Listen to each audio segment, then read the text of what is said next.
DUMBs, deep underground military bases, bunkers, and black sites.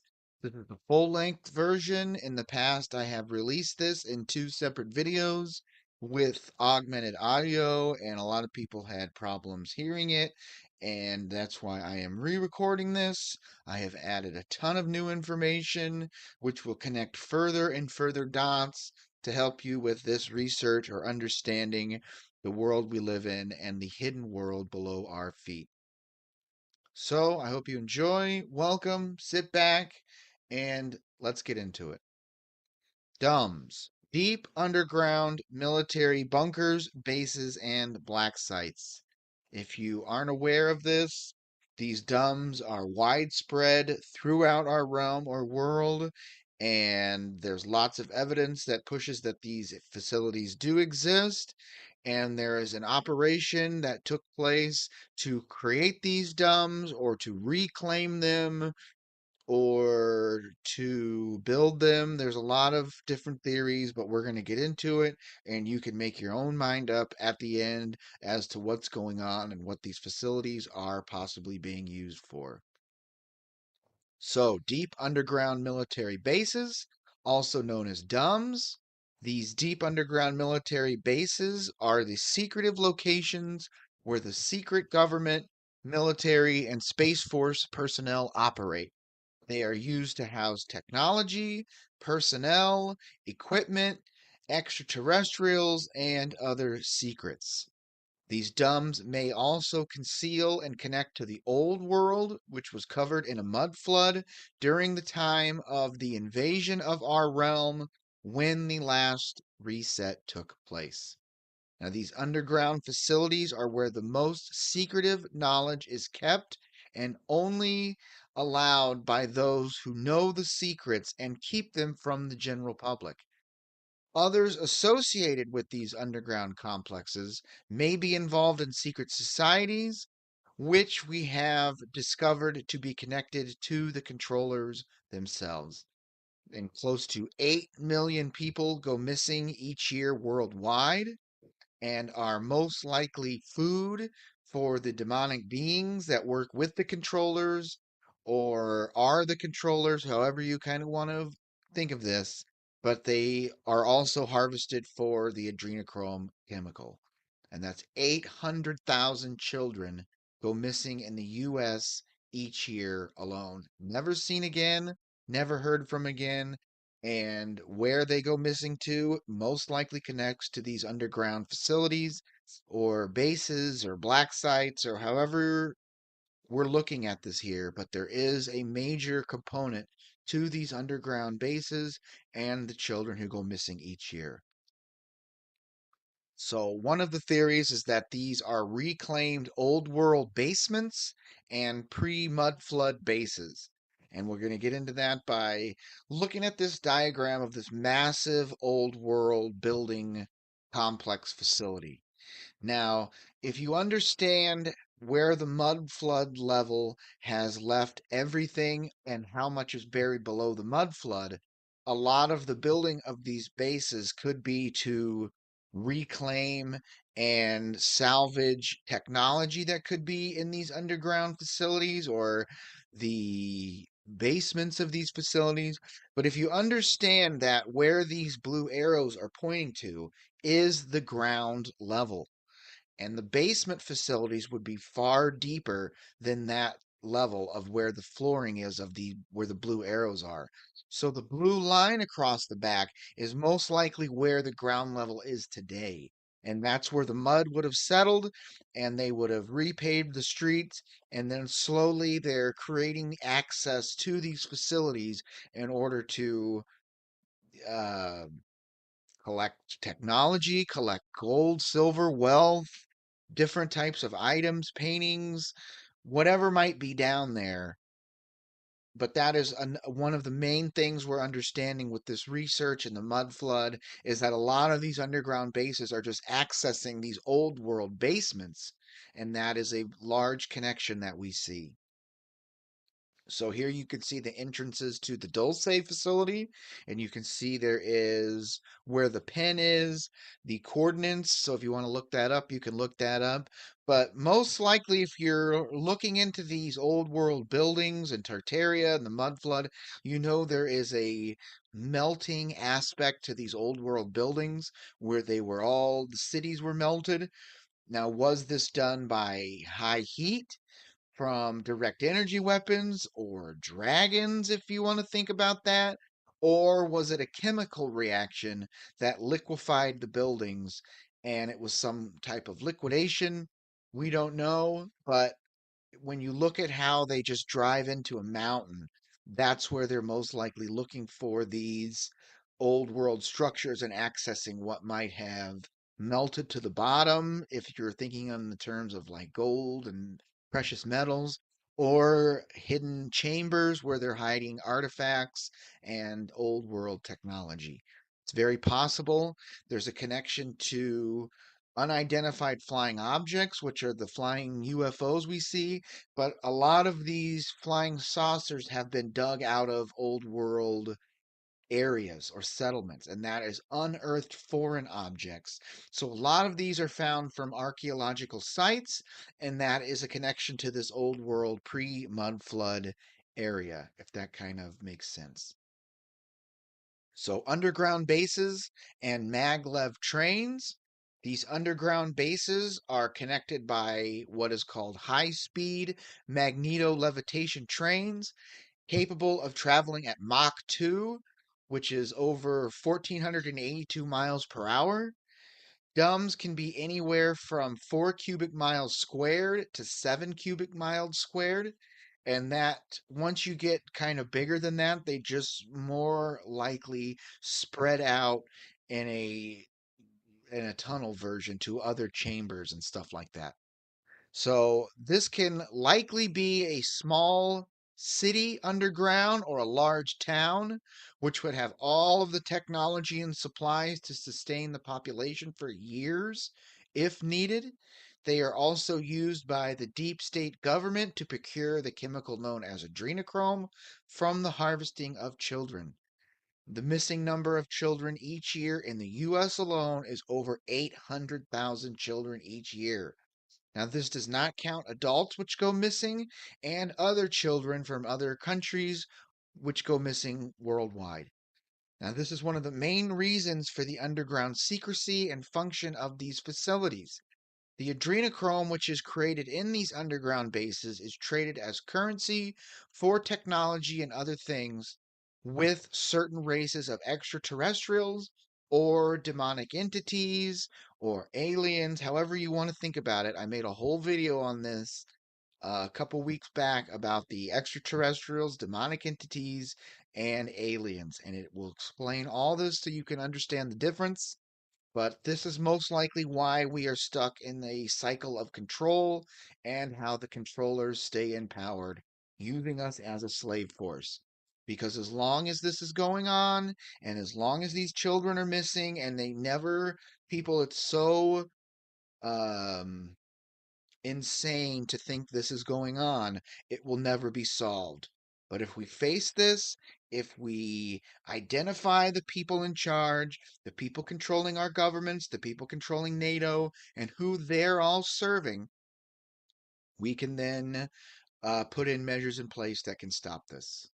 So here's a chart of the missing children per year and the historical evidence which points to one specific group who is always involved in the harvesting of blood and the adrenochrome chemicals to serve their master. And when you understand who their master is and who they are God's chosen people, but it's their gods. It's the old world gods and the demonic entities that they serve, and they have been chosen by these demonic entities to serve them. Now, that is a massive part of what's going on is the group that you're not supposed to talk about or criticize, who is our number one ally, who is always involved in sex trafficking, tunnels, pedophilia, prostitution, pornography, drugs. It's the same group over and over again. And when the more we're noticing that it's the same group, the more chance we can stop them when we educate ourselves and look into what's going on. That's when they lose their power. But always remember, it is their God, not our God, not Jesus Christ, not the Creator. Their God is Lucifer or Satan. They're these demonic entities is which they worship, and they pay off to get favors, technology, stock market tips, whatever they want. These demonic entities, when they communicate with them, will all give up the secrets they need as long as they are harvesting this energy, this adrenochrome, loosh energy, I've heard it called. But that is a major, major part in this. And it connects to when these bases were built after World War II during Operation Paperclip and the infestation of these people into NATO governments, and how the Nazi connection to all this, which is the National Zionist connection, and it's very interesting. So, tunnel boring machines. This is how they create these underground tunnels, which connects to these massive super bases, which are under these. Most likely, the major large bases are under these old world cities, cities which were on the map before 1870, and they are trying to get access to these bases so they can run sex trafficking operations, whatever they need to run under the surface level, where people on the outer realm or on our surface would never underestimate or would never assume this is going on. But these people are doing this, and it is a massive part of all of these deep underground bases or facilities. So, cities and towns with subway systems, there is also that's more of a cover operation, and some of these trains might go into deeper levels.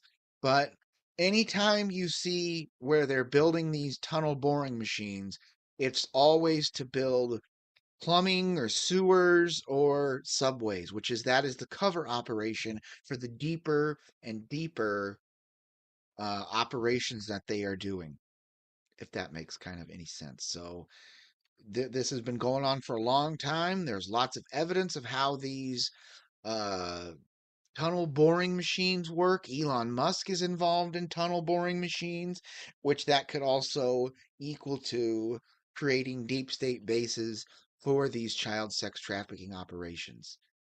And you'll it seems like that if you start looking into these deep underground tunnel boring machines, you'll never see two of the same ones. There are always several different models, colors, configurations, cutters, and that proves that there are way more of these tunnels than they're letting on to, when it's just a subway system in here and another subway system there and a sewer system there. But these are everywhere when you start looking into it. So here you can see how these machines work, and they activate this cutter, and hydraulic presses move it forward. And as they're cutting these tunnels, they are filling it around and making a structure that can't cave in. And it's very interesting how they're showing you slowly more and more how they've done this. The technology is not done by miners down there with hard hats. It's high technology doing this. And we have to also assume that this is the same technology that they use when making these facilities back during the old world. And by the end of this video, there's a lot more evidence we're going to present showing that they would have had technology like this in the old world, and they would have used 3D printing and brick masonry to make these massive tunnels, sewer systems, and pneumatic transit systems. So this is just a very interesting part of this, showing you if they're declassifying this technology and showing you on TV, the technology that they have now is far more advanced than anything that you're seeing on in the mainstream. So if you understand this technology that we see was World War II technology, and what we have far more advanced. So there are over 10,000 of these underground installations worldwide. The deeper they are, the older they may be. There are said to be over 1,400 of these bases in North America alone, which when that number was given was in the 90s, so it's probably much higher now.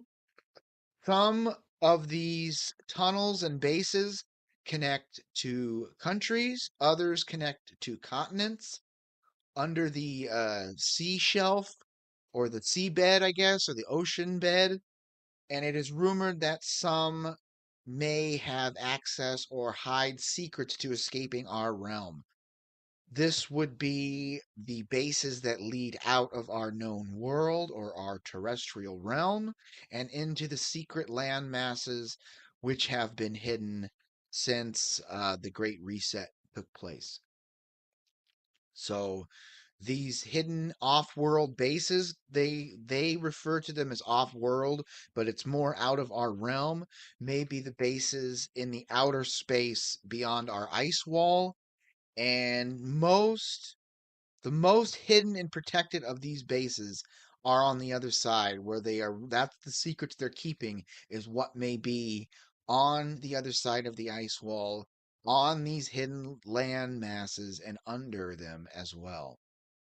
So if the history, as we have been taught, is false, the historical record can only be corrected by understanding these bases and their functions, because there's a large connection to the old world and the pre-mud flood uh, cities, towns, settlements, and things like that. So after the invasion of our realm took place, the world was covered in mud, and access to other realms was hidden, sealed off. The underrealms, the underworld, underground cities, and things like that, the access was cut off. And one of the reasons they create these is to re access what might have been hidden or buried before this mud flood took place.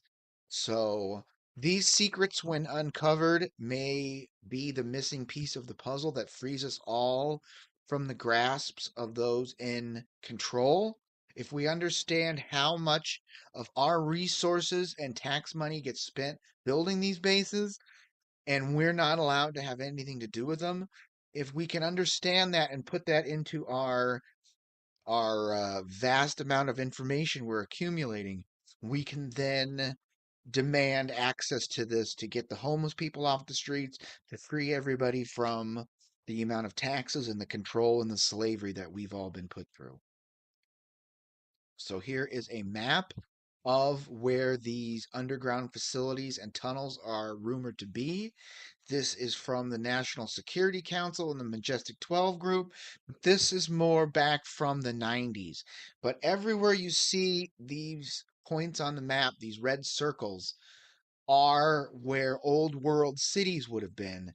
And this could have been the massive undercity or underrealm that is associated with that old world city, which these old world towns and cities all connect each other by submarine lines under the continental shelf. They have underground transit systems and subways, and these high speed trains, which can deliver people very fast resources and things like that.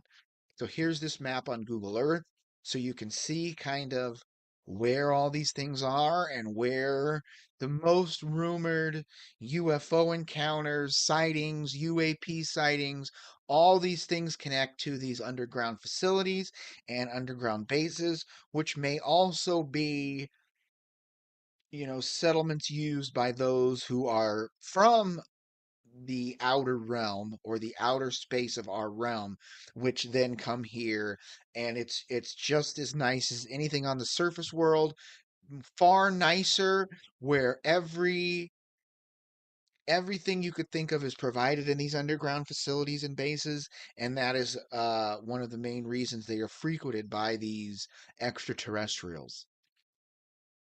And also in the bottom of the ocean, they're said that these bases might exist, or they could be remnants of old world cities or towns that have been buried and hidden by the rising of the ocean water after this mud flood event took place. And you can see how they would take a giant mountain, they would hollow it out, they would create structures and infrastructure under the ground. There's massive freshwater pools for water. And if you had unlimited power down there, you could have greenhouses, you could have unlimited food, you could have unlimited processing, and all these types of things is down there in which you could survive for a long time if there was some realm wide cataclysm or a nuclear war, nuclear bombs going off, if you believe in that, direct energy weapons going off, biblical type flooding. This may provide protection from that because they know that these events are on the horizon because of who is in control of them and who runs the governments. It's not Christian type people running the government. It is Jewish satanic type people, and they are the ones trying to push us into biblical wars where their Messiah can be birthed and all this stuff. It's really crazy when you look into it, but the more you look, the more you will find that this is kind of what is going on. And multiple countries and multiple nations all have these underground bases. They're filled with aircraft and supplies and bombs and guns and food and water. And it's all like everyone's gearing up for this end time battle or this third world war in which the final reset is enacted. They depopulate all of the white Christian people, and then they are the final white people left that will rule the garden. And that is the Jewish supremacy plan of the New World Order: is eliminate all of the white Christian people, and then they are the white people who will then rule the world that is left behind. And they can control the brown people and they can move the populations. They're not exterminating vast groups of people with biological weapons. This is what these people do. This is how they got rid of the Native Americans with smallpox and the Aztecs with smallpox. Anywhere they want, they will unleash biological weapons and murder billions of people if they can. They have murdered millions amongst millions of people in World War I and World War II and the Civil War, and all these wars are all a part of the same agenda and the same covering up and rewriting of the historical record. So it's very interesting when we understand how these bunkers and these underground facilities play into this final deception, which we're going to be getting into very soon. Underground complexes and their uses. Next, we're going to get into what is going on in these bunkers and bases other than just what they tell the general public. So, the official cover story for these bunkers is the protection of nations due to fallout from chemical weapons as well as nuclear weapons, asteroid impact. It's like all these fantasy things that they've programmed the people to believe through movies and stuff. An asteroid's going to come and hit. A super volcano's going to go out. An ice age is going to happen. They have all these pre-thought out plans for why they have to build all of these underground facilities. None of them mention sex trafficking or adrenochrome or the Zionist occupation of westernized NATO countries. It's all they're tricking people into believing that we need this and this is what's going on, and that's the secret of the aliens are going to invade and we need to go underground and stuff is all part of their final deception to birth their new world order through Project Bluebeam, the Skybeam project, the activation of the 5G, the mRNA becoming activated, the parasitic invasion of the human race due to the vril and the black goo substance, the activation of those who have been vaccinated with the Marburg disease and the zombie apocalypse starting. It's all a part of the same plan. And that's what the cover story of why they need to have 1,400 plus bases in the US alone. when we know they aren't doing anything to really help people and stop homelessness. If that was the plan, they would open up these bases and get people off the street and fix them. But they're never interested in helping people or using these facilities for the helping or the betterment of mankind or humanity. It's all their end time deceptions. And that's how you know that none of the people involved in this are on the side of right or on the side of truth or on the side of Christ, because they are only using these for their benefit, which is the adrenochrome aspect, which that's how they pay off these demonic entities and these reptilians or the lizard people or however you want to think of it. This is a big part of that. If that kind of is focusing in people's minds. I know it's very hard to comprehend this whole massive web of deception that we have been born into. But it's up to you, the person listening and following this research, to live in this new reality and stop believing their lies and their deceptions. So, in the event of all out nuclear war between nations, that's the major World War III scare, these underground bases would act as a way of holding the government together and maintaining some control during the final battles. But we know that these governments, the government is not the government of the Republic for the people. It is the government of the corporate entity, which is America and these NATO countries, which have all been incorporated through the project Operation Paperclip and stuff, and that is a major part of this.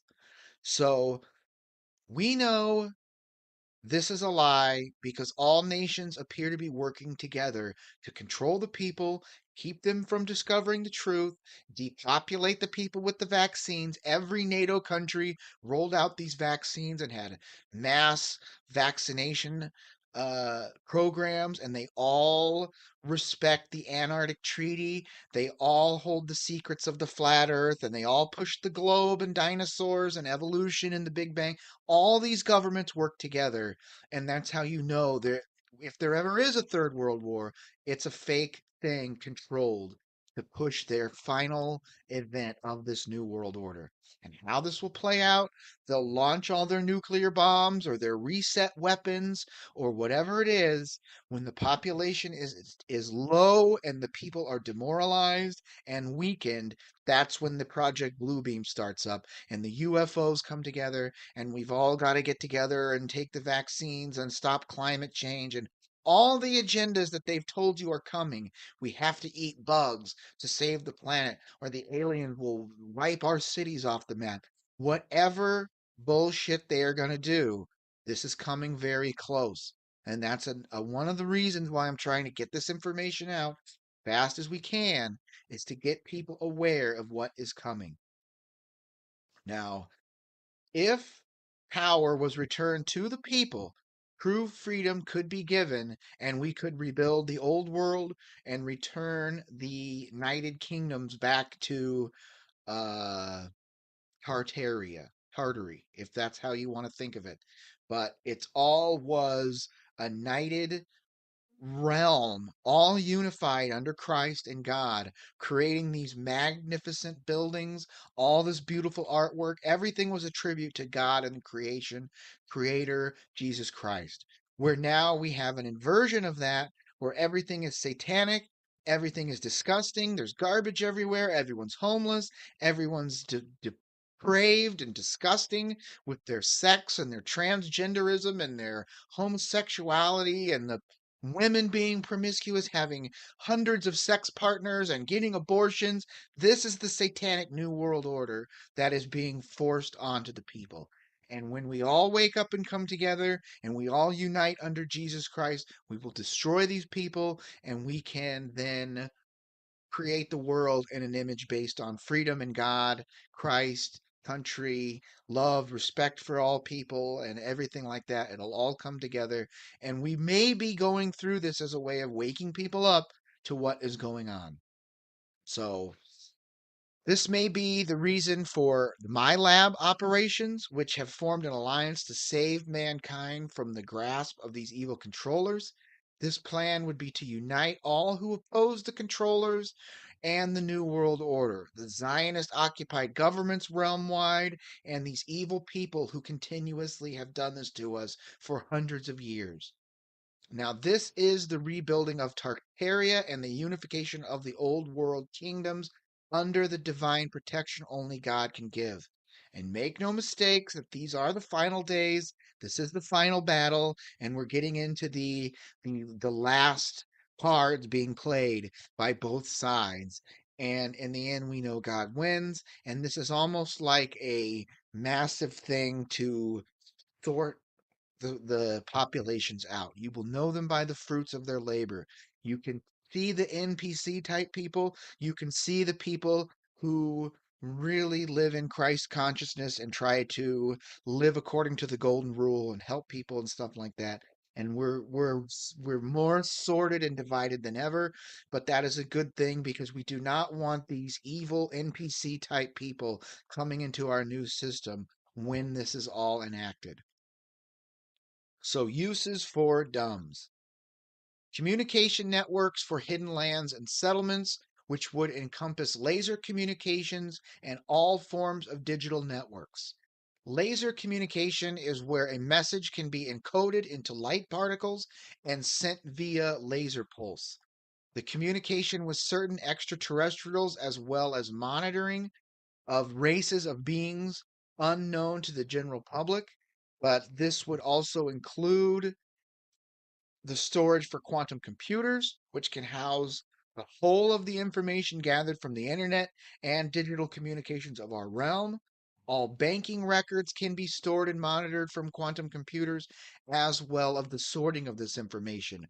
So this is how you would identify sex trafficking, drug trafficking, and things like that by monitoring all of the banking records worldwide or realm wide through quantum computers and artificial intelligence.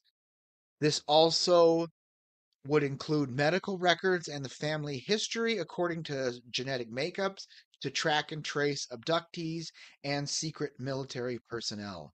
Now, this is most likely has connection to the MyLab operations and the descendants of the old world clones and replicants, as well as the satanic demonic bloodlines, which have been hidden or are operating throughout our realm. So, large underground caverns or voids within these areas can be used for storage, storing food, water, ET craft, along with humans and ET personnel, which can number in the thousands or the hundreds of thousands, possible in the millions if they had to. But most likely they don't want the general public down in these bases. As you can see what the general public and some of these groups have done to these old world cities. They're all trashed. There's garbage everywhere. There's gang violence, drug violence, shootings, and we don't want those people going down there. So if something happened and they had to open these up, it would be very selective of who is getting access to these underground facilities. And they're not bringing migrants into these communities, into these underground cities.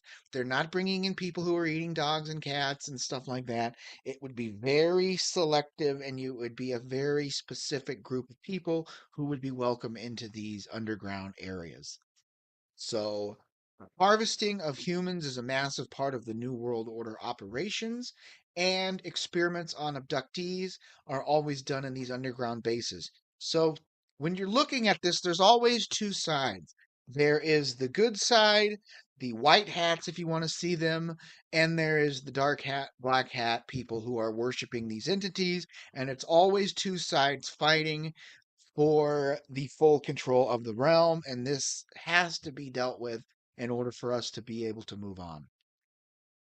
So, another use is research into advanced weapons, off world crafts or vessels, the building and construction of vessels used for out of realm travel and transportation, MK Ultra research into mind control and the connection to memory implantation with the goals of being connected to the awakening of the general population, or the continuation of them being unaware of these programs and realities they are subjected to. Always two sides, a yin and a yang. There's the light side and the dark side. You can either use this technology to control people or use this technology to free people. So, genetic experimentation and cloning programs. This is the vast amount of genetic material stored and cataloged for research and manufacture of potential new reset population, for the creation of a cloned army, for the now they're using this cloning technology so that two gay guys can have a kid with their own genetics. I mean, it's the most satanic thing you can think of, justified by science. And this is what they're trying to normalize. And this would include hybridization of animals and humans, or the combination of humans and certain extraterrestrial races unknown to the population. Along with genetic experimentation is the creation of super soldiers and hybrids used for military operations within the underground realm and unknown lands outside of our realm. So it's almost like kind of in the movie Avatar, how they have to create an alien hybridized body in order to live and breathe on the alien world where the blue people live. It's kind of like that. Now, this can get into where you're getting Bigfoot sightings and things like that. If you could isolate the DNA of a Bigfoot, create a body that has your genetic DNA, and then implant your consciousness into this massive body that can see in the dark and all that stuff. That would be an ultimate thing that you could use when cleaning out these bunkers of lizard people. It's a possibility. Everything is a possibility. If you can think about it, if we can imagine it, it can be put into a working concept probably a lot faster than the general people will understand. Now, my lab operations are conducted in these underground bases with consciousness transfer and off world travel due to jump gates or stargates. I haven't yet done a video on the My Labs. I'm going to. There's a lot to cover of this older type research about dumbs and ETs and all this stuff, but that is definitely a future topic future point of research and a topic I'm going to cover later. My labs are military abductions. This can be utilized by both the white hats and dark hats if you want to see it, or multiple extraterrestrial races that are not native to our terrestrial realm. So that's a whole other thing that I'm not going to get into now. So, underground levels always include housing for workers or high ranking civilian and military personnel. This is between 4 and 5 star accommodations where any need is served and every want is fulfilled. This also includes medical facilities, which connects to the med beds and the repair of damaged DNA, which may have occurred living above ground in a world where we're all subjected to with the pollution and chemtrails and radiation or whatever. These medical facilities have been rumored to be able to fix and cleanse the body of all that stuff. Now, the med beds come in different forms or types, ranging from level 1 to level 3. The level 1 med beds can regrow limbs or body parts. The level 2 med beds can cure mental and physical disabilities. The level 3 med beds are said to upgrade DNA and possibly restore lost abilities stolen from mankind by the controllers. And you could think of this kind of like Jedi stuff, the moving of objects with your mind, telekinesis, all this kind of stuff, superhuman health rehabilitation, and all that kind of stuff are these suppressed powers and stuff that we have that have been turned off through vaccinations since the baby boomers were all vaccinated with smallpox vaccines and polio vaccines and tuberculosis.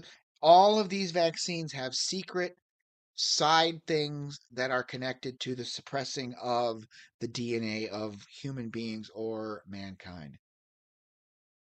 So, matter energy experimentation and transportation, along with 3D printing and hologram projection devices. Now, this is matter energy transportation and experimentation, is the experimentation of light printing and harvesting materials from light particles. This is the beginning of fourth and fifth dimensional creation physics and is the creation of matter through thoughts and ideas or human consciousness into items using light. Now, this is matter energy transformation. This is how the technology on Star Trek kind of works with the food replicators. They will tell the computer something and it just 3D prints it out of light, and then people eat it. Now, there's also a kind of a side note I want to get into is that all these massive old world Tartarian buildings appear to not have any bathrooms or toilets or anything like that. Now, if they had free energy and they could figure out how to build these giant buildings, don't you think they would have included bathrooms? Now, the reason they did not include bathrooms is because they do not defecate, if you want to think about it like that. Now, if you're producing food from light and you're consuming light, are you going to be digesting any actual food, or is it just light you're eating? The same can be said for like the Star Trek Enterprise. They don't have bathrooms. So where does the waste go? Do they not have any waste because they're consuming food created from light? It's a very interesting thing that when you think about it, it could be a possibility is that when you eat light, you don't have any waste products. Everything is 100% used and there is no waste. Very interesting. So many of these DUMBs can be privately owned and operated without certain specific governments ever catching on to what the owner of the facility is up to. Examples of this can be celebrities and business types who may conduct their own operations into cloning, aerospace research, or the manufacture and production of adrenochrome, sex trafficking, and things like that. Examples of this are Epstein Island, the Bohemian Grove complex, a lot of these ultra rich celebrities like Tom Hanks and Johnny Depp and The Rock and Oprah, and all these people have secret islands and which house underground facilities. And that is a big thing to understand how these people have been seen to live such long lifespans and never get old is they have their own massive facility for harvesting and getting this adrenochrome substance. So the super rich have enough money and access to resources to create their own massive structures above and below ground, depending on who they serve, can give hints to their activities they are up to and the need they would have to conceal their actions within the safety of an underground facility. Now, most of these celebrities that have all this are Jewish. The people who make the movies are Jewish. The people who run the music industries are Jewish. The people who run the media are Jewish. So there's a big idea of how this is going on and who all these people are who are involved in these types of activities. Now, some of these underground bunkers may contain or have a connection to lost or hidden civilizations and house a vast network of cities and towns along with tunnels. The deeper these sites are, the more secretive and hidden they have become. When moving miles below the surface, no humans are evolved or allowed to enter, and it may never be fully understood how deep some of these complexes go or what may be contained within them. Many of these underground structures may connect to the hollow earth theory. These domes, which are located throughout our realm, are constantly being created, with many new bases being completed each year. Locating these bunkers on the surface world can be done by identifying specific markers, and we'll get to that in a bit.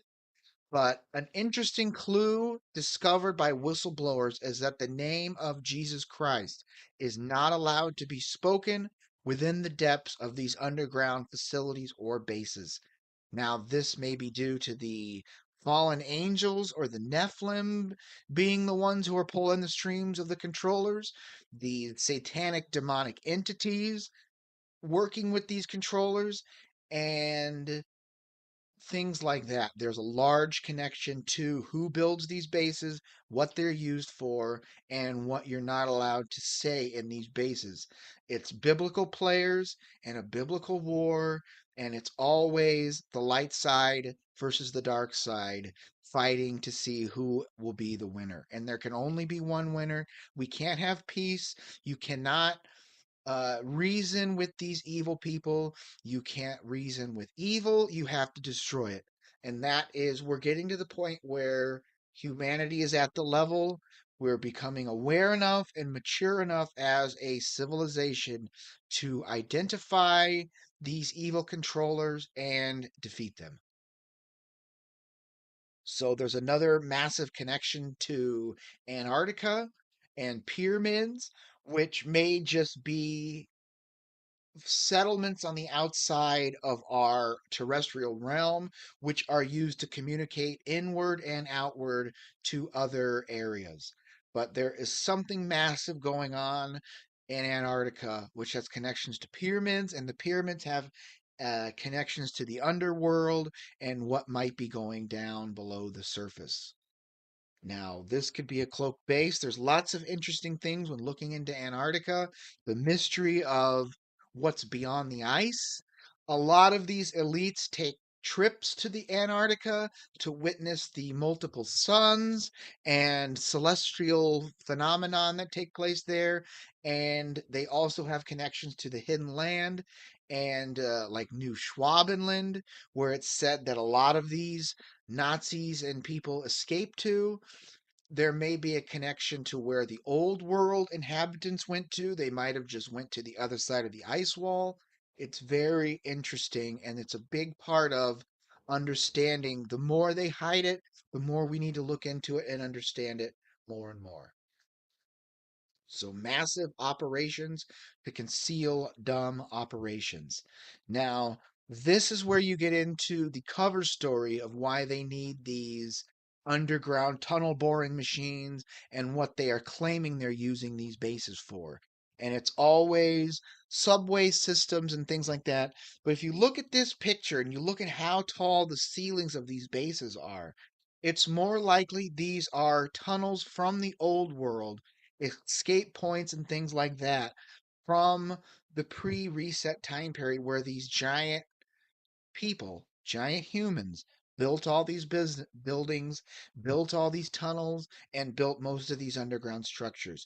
And if this is a concept that's blowing your mind, I highly suggest watching my old world video and the fall of the old world to understand the connection to giants, which is throughout our historical record and mythology and things like that. The Smithsonian has been caught several times hiding giant bones. It explains the deception of dinosaurs and how dinosaur bones that are millions and millions of years old can't be under the surface of the dirt, under the topsoil, when these buildings are 20 and 30 feet buried. So there's a lot to understand when you're expanding your consciousness. It can't all be done in a day. It takes multiple coming back and revisiting this research and understanding more and more from this research. Now, they always want to claim that this is for sewer systems, the aqueduct, creating, highways under the massive rivers and things like that. But that is just the level one surface area of these operations. And if you're seeing this in our surface realm, the actual technology they have is far more advanced, and what they're hiding is far more advanced. Now, if you look at to where these two holes are, where this massive tunnel boring machine went through, it's almost like this was a wall stopped by the old world inhabitants who had way larger tunnel boring machines. And that's this red circle you're seeing. This is like where old world people would have stopped their underground bases and where all these bases kind of converge. And the deeper under the ground you get, the bigger people get, the bigger civilization gets, and things like that. Where you get into the miles tall Titan type giants, which we have documented through the mud fossil research, and how big our actual planet is, if you want to think about it like that. It's hard to understand and explain this if you've never heard these ideas or concepts, to try to explain this to where people can identify it, understand it, and see the connections that we're making as researchers into this information. So massive amounts of money goes into funding, building these operations, creating these underground bases and facilities, the strengthening of the underrealm, and the what they show you is just basic level stuff. The deeper it goes, there's no videotaping, there's no evidence coming out because you have to be a high level controlled operative or a bloodline descendant to understand and have access to these underground facilities. And there's if there's 1,500 bases in the U.S. alone, how many are these realm wide? How many bases are on the other side of the ice wall? How much supplies are being used under there? How much could you improve people's lives by disclosing this, helping people who are homeless and stuff like that? It's very insane how many people go along with this and never aren't whistleblowers. We know about Phil Schneider, who came out and said this is insane that you're building all this and hiding this from the people, stealing the money from the people to build these facilities. And it's just any normal person with a soul can see how many problems these type of operations bring up, but the people who are in charge are satanic and demonic, and the more they can steal, the happier they are. The more they can feed off of and consume the adrenochrome blood and stuff, the more they please their demonic old world gods or was whoever infested our realm to cause all these problems of the mud flood and things like that. So some of these trains and maglev applications are rumored to exist in the ocean, and they're like a floating type of tunnel that is used. And we have to assume how much technology is hidden if they can make these tunnels under the ocean and stuff. It's so insane that they are doing this. They are hiding all this. They are suppressing all this technology. And all we get is these bullshit electric cars, Elon Musk's fake rockets, football, and fast food. And people are just so dumbed down by the fluoridated water, they couldn't care less. They don't care. They have no worries about any of this stuff. And that kind of furthers the argument that most of the general public are NPC type clone people, and they'll never understand any of this. But if you're listening to this, you are becoming awake and aware, and those are the people who have the backing of Jesus Christ and God, and those are the people who will defeat these evil controllers. So they're building drills this big for just a highway or a train. That doesn't really make sense when you understand that nothing is that big that they're doing. It's almost like they're connecting to something else, and these massive tunnel boring machines are a part of something completely different that we may not have thought of. So there are multiple types of these bases and facilities. You can see a celebrity might have a massive facility that has 100 rooms underground, where the governments would have facilities that would house thousands or hundreds of thousands of people. And it's just kind of a way of how do you want to look at it and how do you want to see how these operations in these facilities are made, upkept, the maintenance that goes into them, the keeping the moisture out, keeping the gases and the air filtered, and things like that. So, pretty interesting stuff. This is supposedly the S4 facility or the Dulce base or the Roswell base, and you can see the different levels, level one, two, three, four, five, six, seven, security and communications, the human staff and housing, the executive offices and laboratories, mind control experiments, alien housing for the Greys, which are the demonic entities, along with the lizard people and things like that. Then the genetic experiments and the kind of creations they've created, and the cryogenic cold storage vats and stuff like that. But if it's connected to the government, if it's connected to the Roswell crash, which I did a whole video on the Roswell crash also, it's most likely connected to these National Zionist Nazi people, the SS, the Nazi SS, which is the synagogue of Satan, the Jewish satanic people, and what they're doing, who they serve, the feathered bird serpent, the clown entities, the demonic entities, and things like that. So these government bases aren't somewhere you want to go and explore. It's all controlled by the darkest and most evil things. And the deeper you go, the more evil and demonic it gets. And that is a large part of this information. Now, here you can see, however big a city is, you take the city of New York, underground, it is two-thirds bigger underground than on the surface.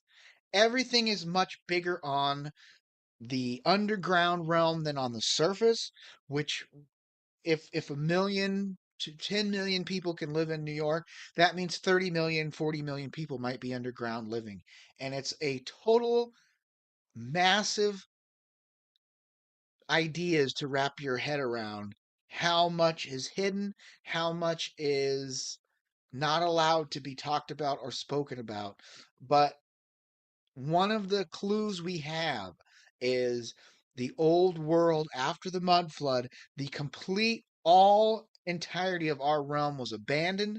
There were no people anywhere. You can see pictures of San Francisco and Chicago and Moscow and all these cities with no people on them fully built out. And that's one of the major reasons why they had all these fires throughout the old world, was to hide and cover up how built out these cities were. Now, did these people go underground? Did they go, did they exit our realm? We don't know, but it's a major piece of the puzzle that we have to look into, is how big the underrealm might be, how large the people who live there might be. These could be the 17-foot tall people, and even deeper, it might get into 100-foot tall people. I know it's hard to believe, but we have to assume that is a possibility, that we must add into our theories in order to explain all this. And here you can see the remnants of what could have been one massive building that was wiped out, melted out, energy pulsed, nuclear bombed, or whatever. But you can just see how this would play out under the ground. And that is a very large part of something big and dramatic happened on the surface world, which forced these people underground. And once they were underground, they had no need to come back up to the surface. And it is also rumored that as long as you keep supplying these underground demonic entities or lizard people, reptilians, with the adrenochrome, they will not come up to the surface.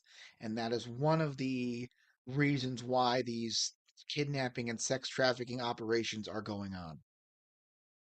It's whatever, however you want to look at it, I guess. So all these bunkers have these massive blast doors. That's a big part of that. What they need that for? Is it for water pressure? Is it for nuclear bomb fallout? Is it to keep the people from getting in? We don't know. Now, many of these bases most likely connect to the railroad deception and the old world, the repopulation and thing like that is where this Cheyenne Mountain was a large part of the building of the railroads, getting through the mountains, getting through the Sierra Nevada mountains and stuff. But that all could have been a deception for the creation of these old world bases, which was used to repopulate the planet and disperse these repopulated cloned beings and incubator babies throughout our world through these railroads. which were dug up from the mud flood. And there's so much evidence that proves this. It is just insane. But there's a lot to these underground bases, not just building these massive bases for World War III. There are many purposes to them. There are many ways to access them and identify them, and it's part of the larger deception that we're in. So here's more bases that go in. One may go off to the right, one may go off to the left, one may go down, one may go up. We don't know, but they're everywhere. They're throughout our entire realm, which it just makes sense. Why aren't people telling you? Why aren't more people talking about this?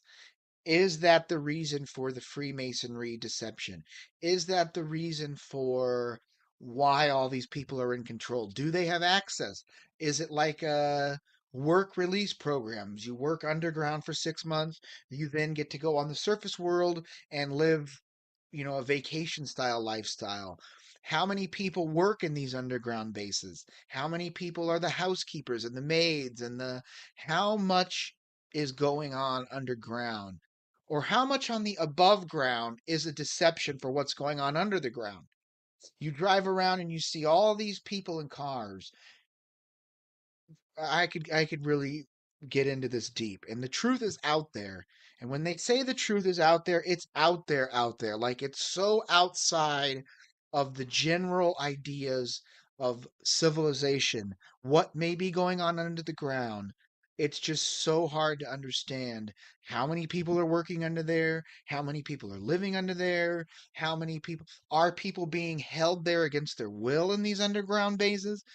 How would you ever get out if they're controlling the openings? Very interesting. The more we think about this, the more ideas and answers we might find.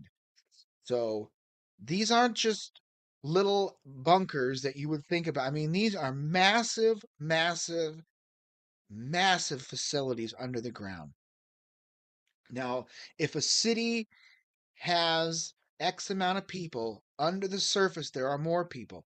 Now, are these bases inhabited strictly by demonic entities, lizard people, greys, insectoids, whatever you want to think?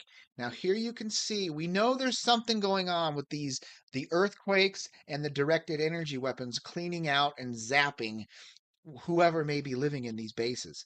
There is a component to this where the lizard people and the greys have extremely toxic blood. The microbes and bacteria these aliens have, or these creatures, is highly toxic to people. And once they blow up these underground bases, there is always earthquakes at a specific depth, which is either 2 and 3 kilometers, 5 to 7 kilometers, and 10 kilometers realm wide, worldwide at the same depths. Now the rumor is that they drop a bomb in here, they blow up these massive facilities, they cave them all in. They either then use directed energy weapons to burn all of the bodies and corpses, and then they flood them with water, and that gets rid of them. So, as you can see at these two access points are the air tunnels. And you could see each one of these towers is like an air filtration area. Then it corresponds to the holes in the top. That's how they circulate the air. Now, if you see how on the left side there's like a bridge. Let me go back. Here's a bridge, and it's got one of these access points.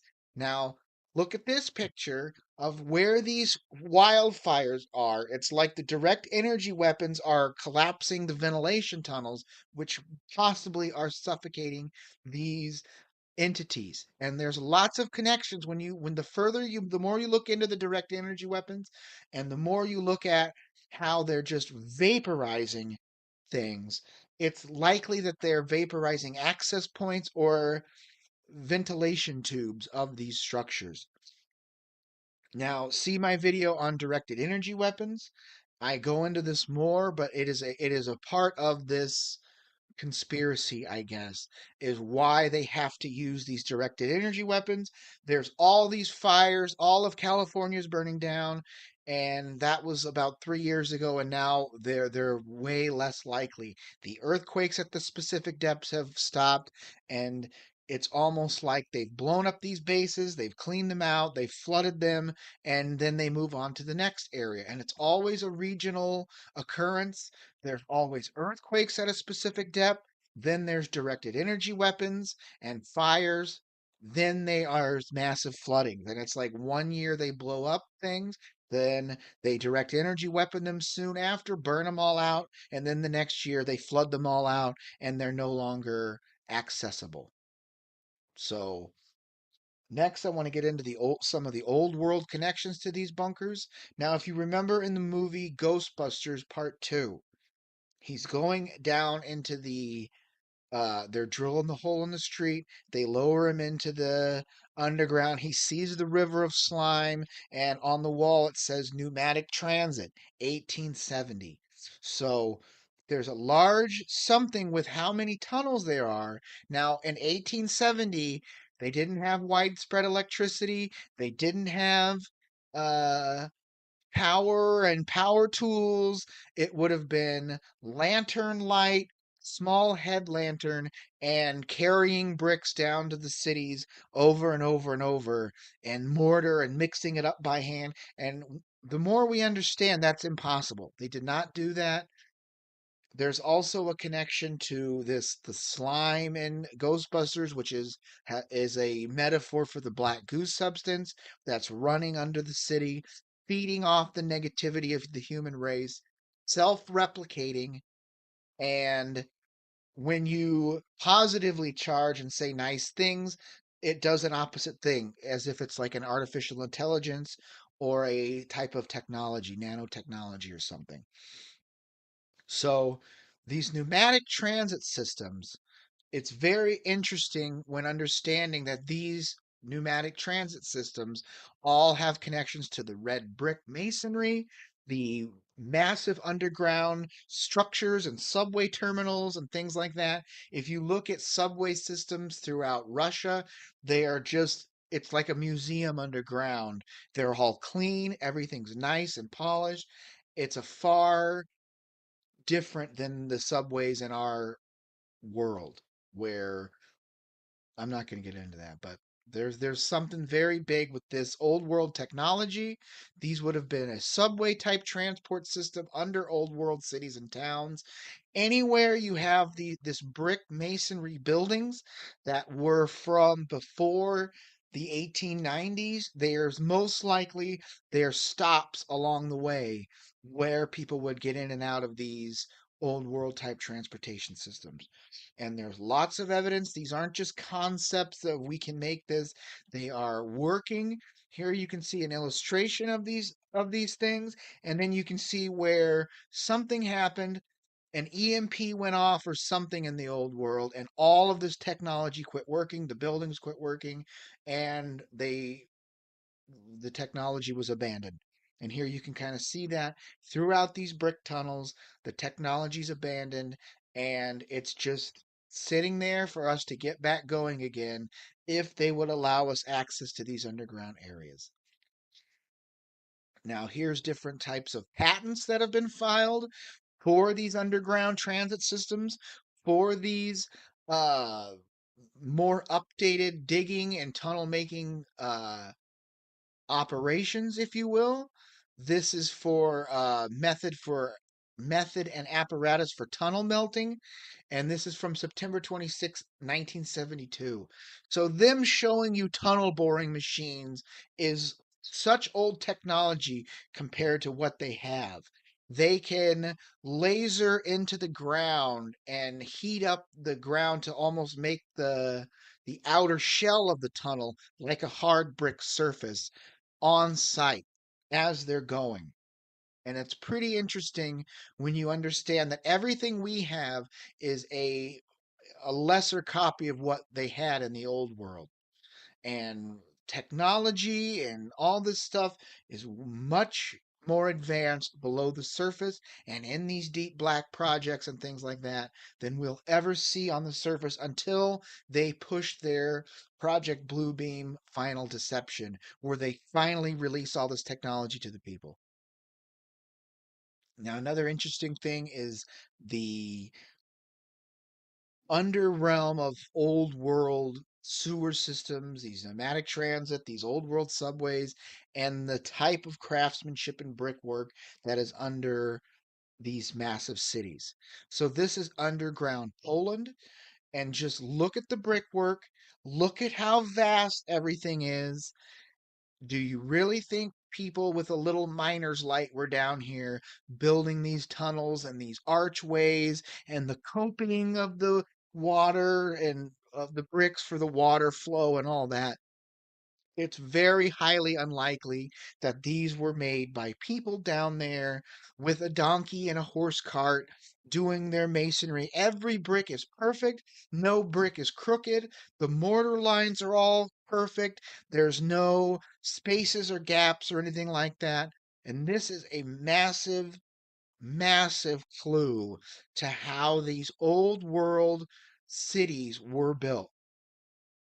It's as if they were built on site by highly advanced technology, 3D printing, where they go to an area, they dig these holes.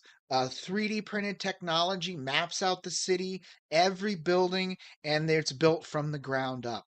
Where the sewer systems are built, then the subway lines are built, then the buildings are constructed in the basements, and then they're just 3D printed all the way up. Where then a completely empty city is ready to be populated. They can clone a massive population, move them into these cities, and live like kings or however.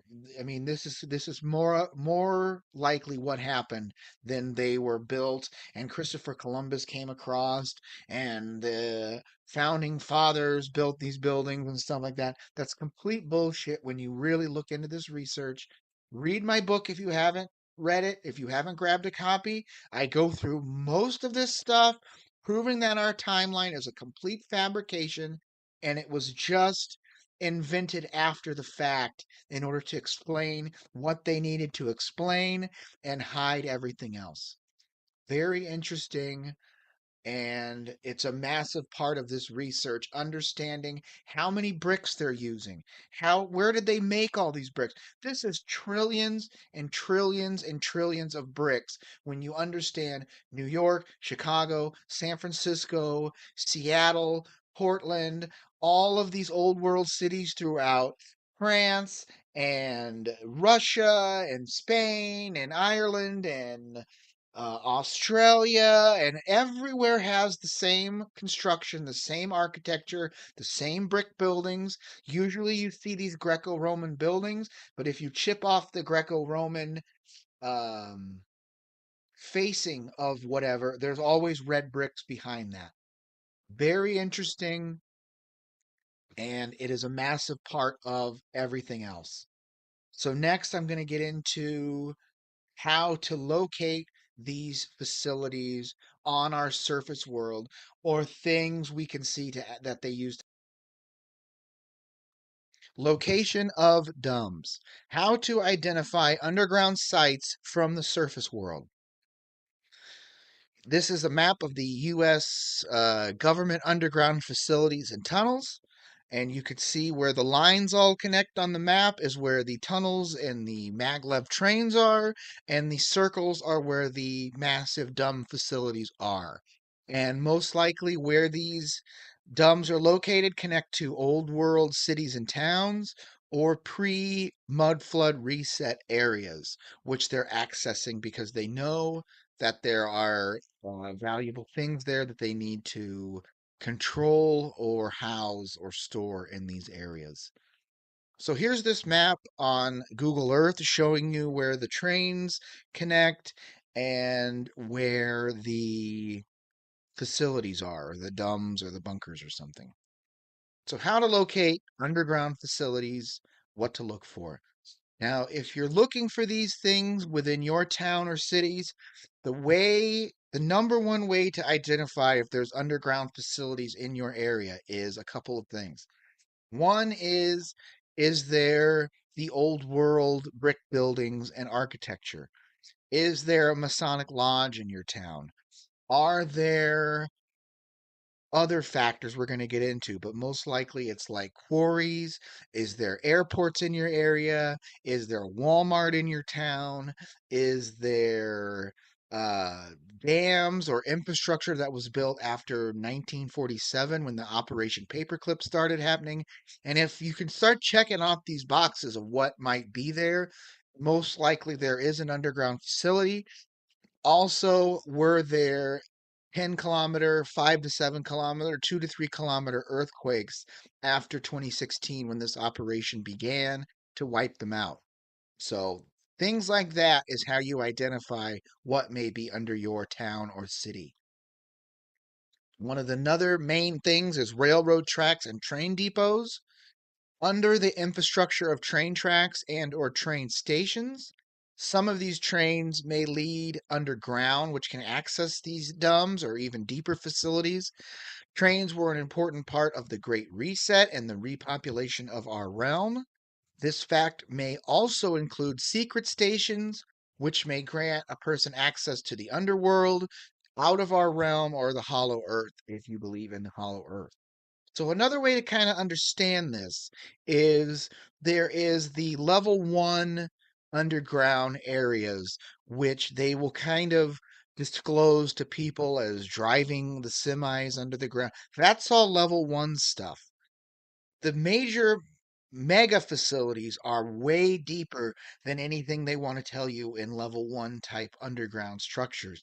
Now, all these old world cities like Chicago and stuff, they will come up with excuses that they had to raise the sidewalks for flooding, or the sewer systems or the subway lines. That's all level 1 type underground facilities, but these go far, far deeper and access to where only very limited amount of people would understand or know what to look for and where to look for it. So here's this a train terminus where all these trains can be moved in to be unloaded. There might be elevators which lower certain trains.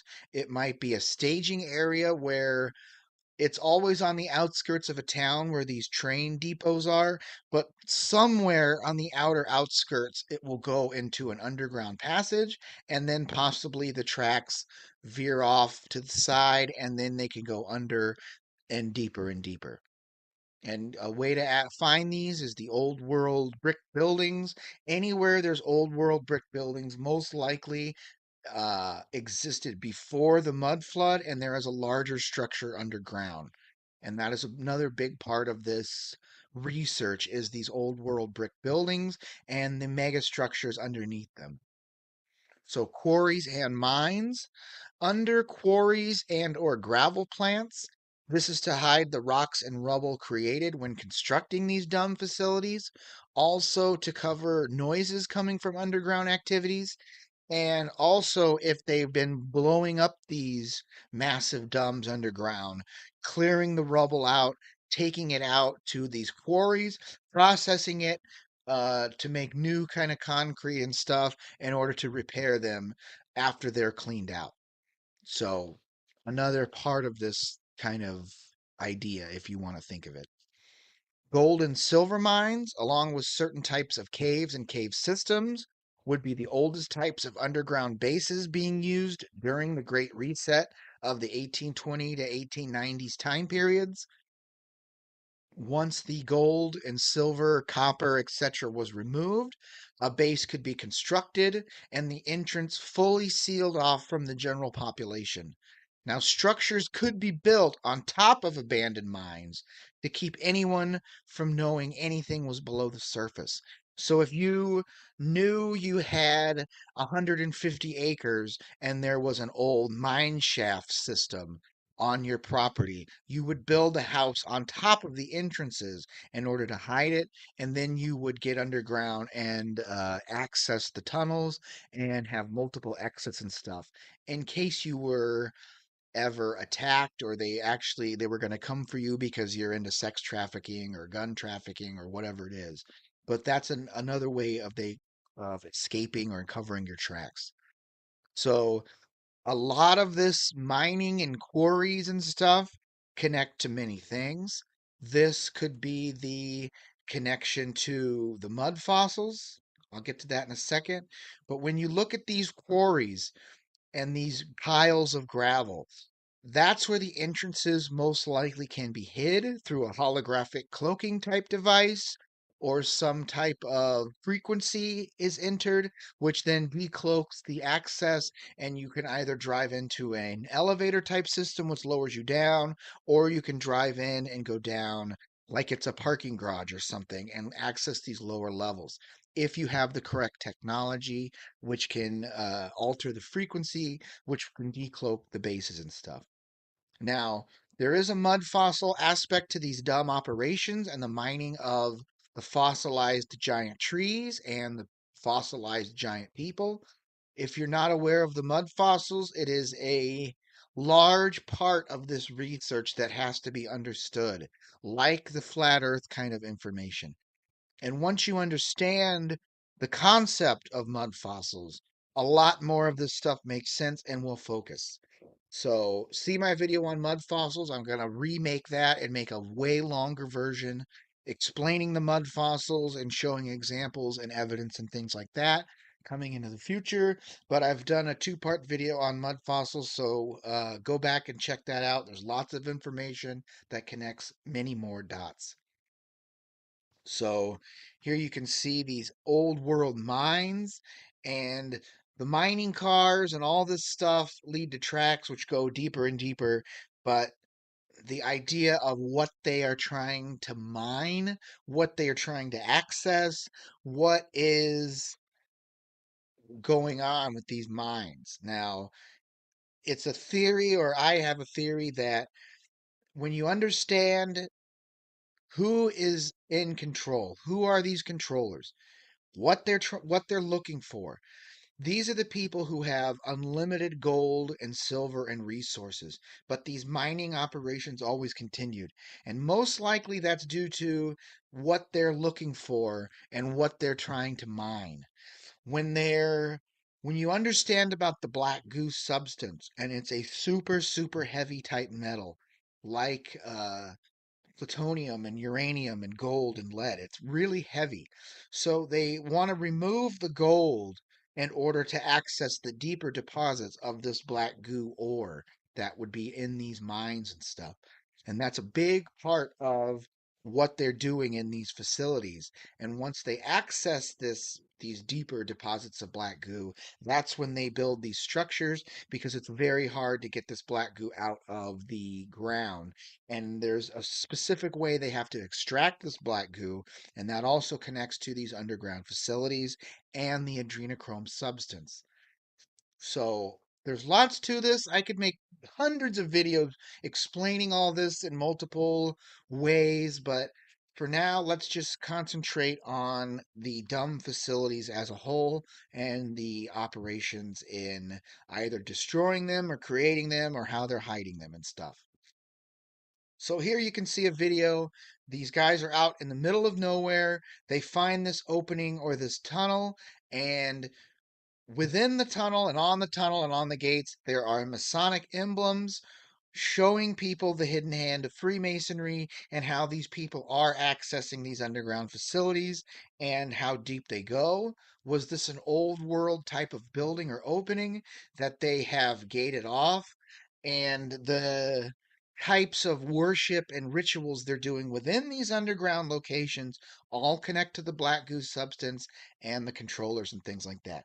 So it's very interesting when you start going down the rabbit hole of looking for these types of facilities and how they are hidden. And there's always a connection to Freemasonry. There's always a connection to being Jewish and Zionism. And then there's even more connections to Satanism, which connects to the lizard people and the demons and the demonic entities and things like that. But it's a big part of this research that you have to accept in order for all of this to make sense and to connect the dots needed for your consciousness to expand and awaken more. So, theme parks and museums, theme parks and recreational areas. It's rumored that Disneyland and other parks hide access to these underground areas. Before Disneyland was constructed, it was said The land it was built on was an access point for an underground city of reptilian, man eating lizard, dragon, humanoid type creatures. Now, this is the lizard people, or the reptilians, or the Vril, but there is a large connection to these entities or creatures being an underground species.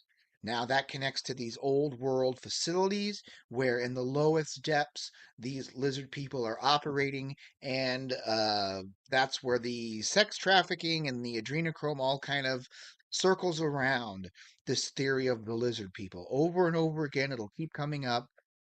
So many historical documents have noted this, and then the discoveries vanish from all public information. Now, all this information of lizard people in underground cities would have been known to the controllers and the Operation Paperclip Nazis who were responsible for the construction of these bases. And this includes the Disney people. All of the Disney main employees were Operation Paperclip people, from Walt Disney to the people who founded NASA and the CIA and all this stuff. And you can see how this massive operation would have gotten going from the Operation Paperclip people, the National Zionists, the Nazis, and the SS, the Synagogue of Satan, were the ones in this Operation Paperclip who would have started constructing these bases for this Third World War, which they knew was coming because they are the ones that have to be defeated, and that's how this biblical war is kind of getting taking place on the surface level and underground. So Disneyland is a cover for this hidden land concealed under the park. Disneyland translates to Dis New Land, which hides the reptilians and the race of the lizard people many have come to know as being connected to the controllers. Now, the Disney complex also has connections to the Playboy Mansion and the Getty Museum, which would be sealed off and destroyed in case the public gained awareness of what has been going on out of the sight of the general population, as well as the connections to the underrealm or the underground city of the lizard people that was discovered in the late 1800s and early 1900s. Now, getting into the connections of Disney and Epstein Island and the sex trafficking and the blackmail and the symbolism and all this kind of stuff, it all connects when you add these missing pieces of the controllers, of the National Zionists or the Nazis, the Operation Paperclip, the sex trafficking and blackmail of the CIA and the Mossad and Israel and all this stuff on the island. It's all the same type of symbols and symbolism, and it all connects to the same controllers, which also connects to the lizard people. So here is the Disneyland construction. And this, whatever you're seeing on the surface world of Disneyland construction, there is 3 times more going on under the ground. And that's when they're retrofitting and building the infrastructure underground to access the city of lizard people because the Jew people are the ones working for the satanic demonic entities, which can be said to be these lizard people or reptilians. They're demon type entities, which all connect to the gray aliens, which were openly working with the Nazis. And there's lots of information that kind of goes along with this. So here are the level 1 below surface tunnels, which connect the entire Disneyland park, and this is just the level 1 below the surface kind of stuff. Now, this is when it's all completed, this is known as the Magic Kingdom Tunnel. And the Magic Kingdom could correspond with the Kingdom of Lizard People and things like that. So, this underground tunnel. That's the level 1 type of underground stuff. But deeper and deeper, it will go into more sophisticated tunnels, which are much larger and connect to more and more things. Now, here's the Google Earth showing you this is where this magic tunnel is, but the entire Disney complex is built on top of a larger complex. And that's how they facilitate sex trafficking and things like that.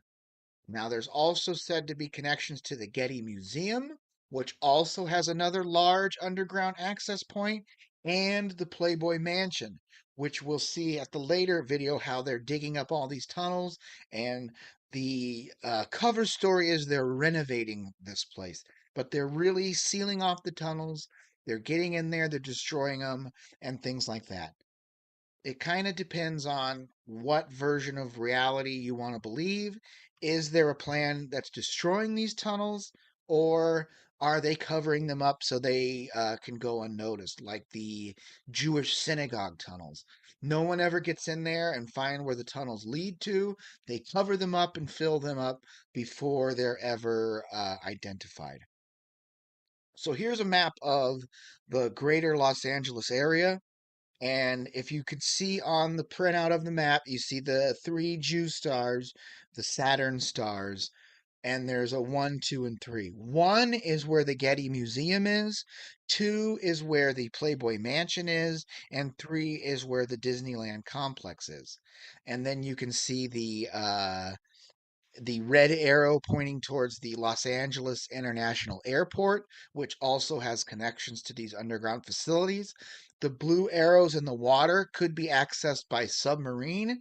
Possibly, if you start really getting into Google Earth, zooming in on these areas, you'll see possible entrances to these underground areas. Now, the giant red star in the center of Los Angeles is said to be where this underground city of lizard people was discovered. And it's all right in the middle of Los Angeles. It's right next to the Los Angeles Police Department, Los Angeles City Hall. It's next to the Skid Row where all the homeless people are and the drug addicts. So if people would go missing, there wouldn't be a lot of record of who was there and who went missing and things like that. And it all connects to the missing children and the missing people who are just vanished and a part of this larger thing.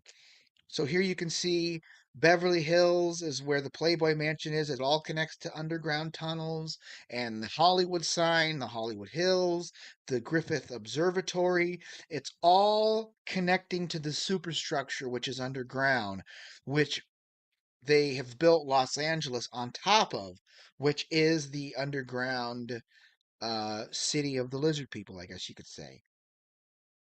Now, here, there's lots of stories about them discovering these underground cities of lizard people. And when they would get into these shafts, there was lots of Egyptian artifacts and all kinds of things.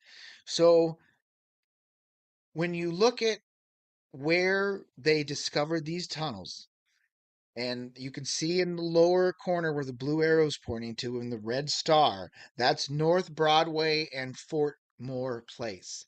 And this is the lizard people's catacomb city. When you understand, let me go back a couple slides, that this red star is where they have discovered the access points to these cities. And they go all the way to the ocean, they go all the way inland. I mean, this is a massive underground subterranean world that they discovered. And then there's all these stories about it, just like the giant bones they would have found and things like that. And then the Operation Paperclip takes place, and all records of this are destroyed and lost. And they've covered up everything. They build massive structures on top of these access points and openings, which would have been the Getty Museum, which would have been the Playboy Mansion, which would have been the homes in Beverly Hills where the rich people live, and the celebrities, which are all Jewish. There's no coincidences anymore when you're looking into this, and the Disneyland park. So wherever the openings were, they would build these massive CIA sponsored Operation Paperclip buildings and stuff. So here it is. You can see it. You could look into this. I could do multiple videos on just this underground city of lizard people when you start looking into it. But it's very interesting how these common themes keep popping up. And it connects to the underground and off in the ocean where these ET devices or ET crafts could be coming and going to access these underground cities of these lizard people. So there is a lot to the lizard people conspiracy and the connections to Los Angeles or the city of lost angels or fallen angels, connecting to the Nephilim, the satanic entities, the black goose substance, Lucifer's fall from heaven. It all kind of connects over and over again when you are not afraid to see these connections and explore them further. But a lot of people, when you're looking into this, you start talking about lizard people and flat earth, and it's like a spell. Their brains shut off and they can't handle it and they stop looking. You're never going to get to the bottom of any of this if you find something that you find hard to believe and you turn around and you never look into it further. And that is like the mud fossils, the flat earth, the giant trees, the giant people, the lizard people, the black goo, the underground domes and stuff like that. But I'm putting all this research together so hopefully future generations will see all this and that we weren't afraid to accept these truths that are hiding in plain sight.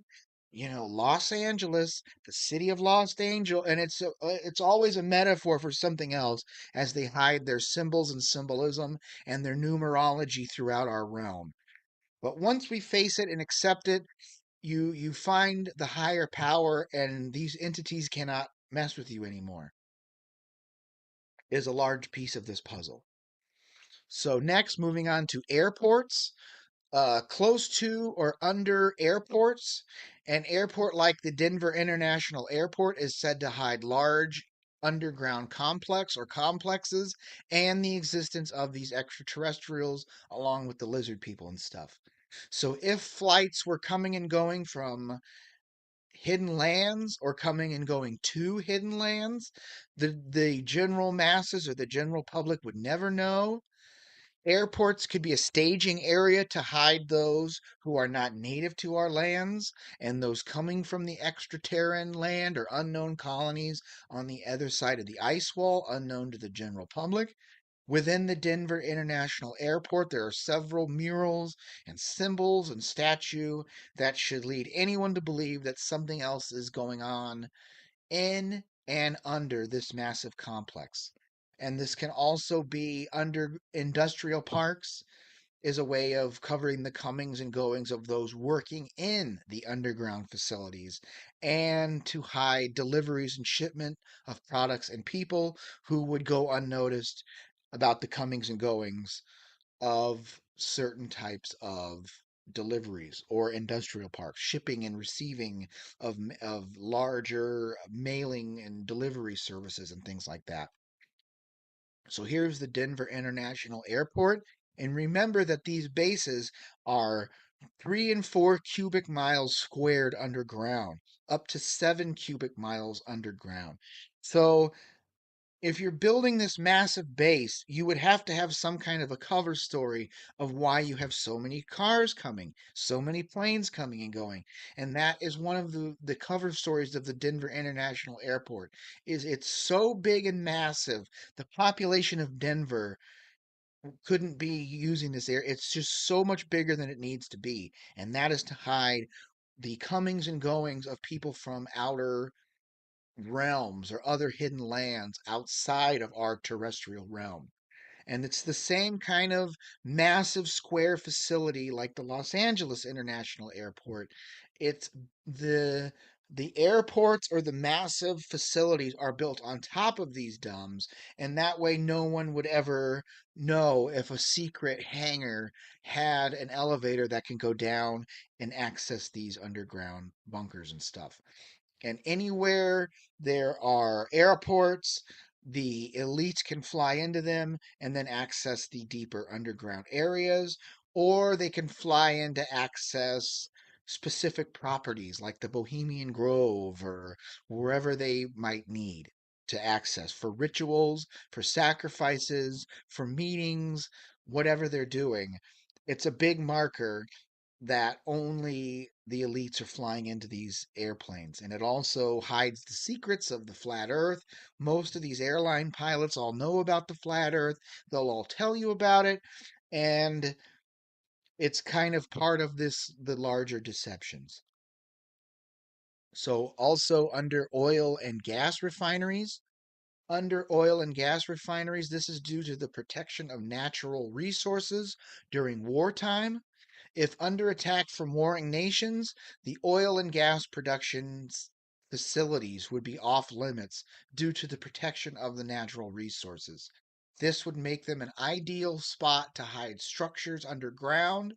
The same with schools and other bombing targets like hospitals, which would be off limits during wartime, unless you're the group with the tiny hats, and then they'll just bomb whatever they need to bomb because they are these satanic people and they know that the good people will never attack these facilities. One is if the enemy personnel are killed, they could then access the oil and gas refineries to use them to produce oil and gas or refine them.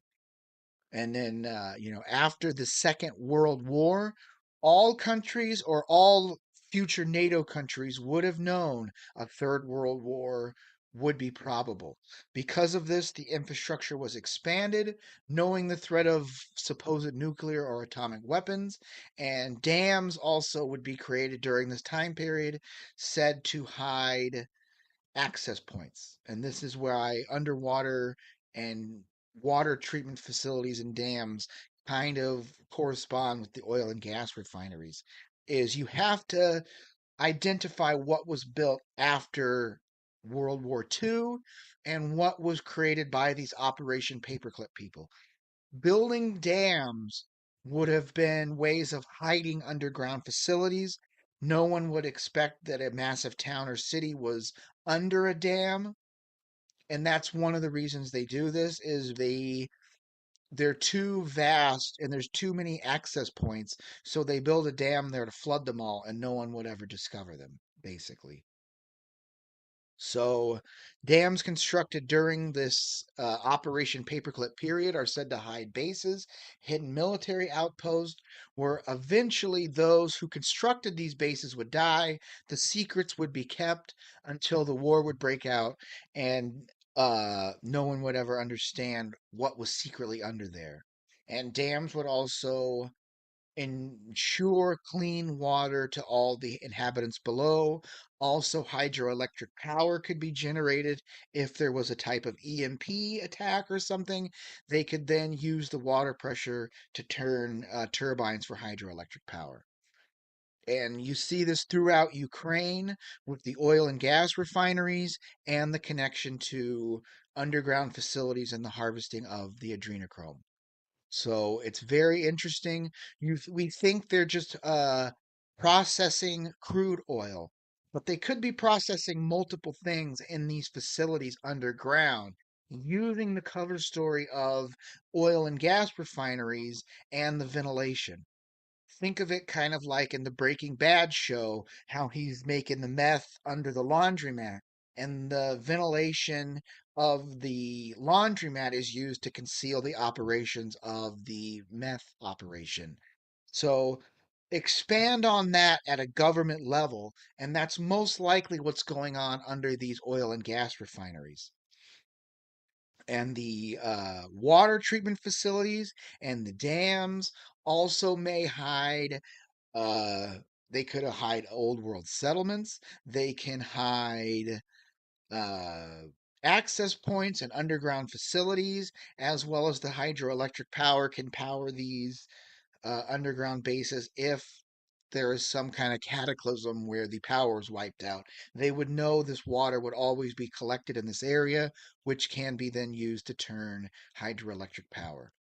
And you can kind of tell the difference between these Operation Paperclip uh, infrastructure dams and how they're always built in specific locations on the outskirts of towns and the ventilation of these underground facilities is another part of this because whenever you see they're building on the surface level, two-thirds to three times more things are being built under the surface and are completely unknown to the general people.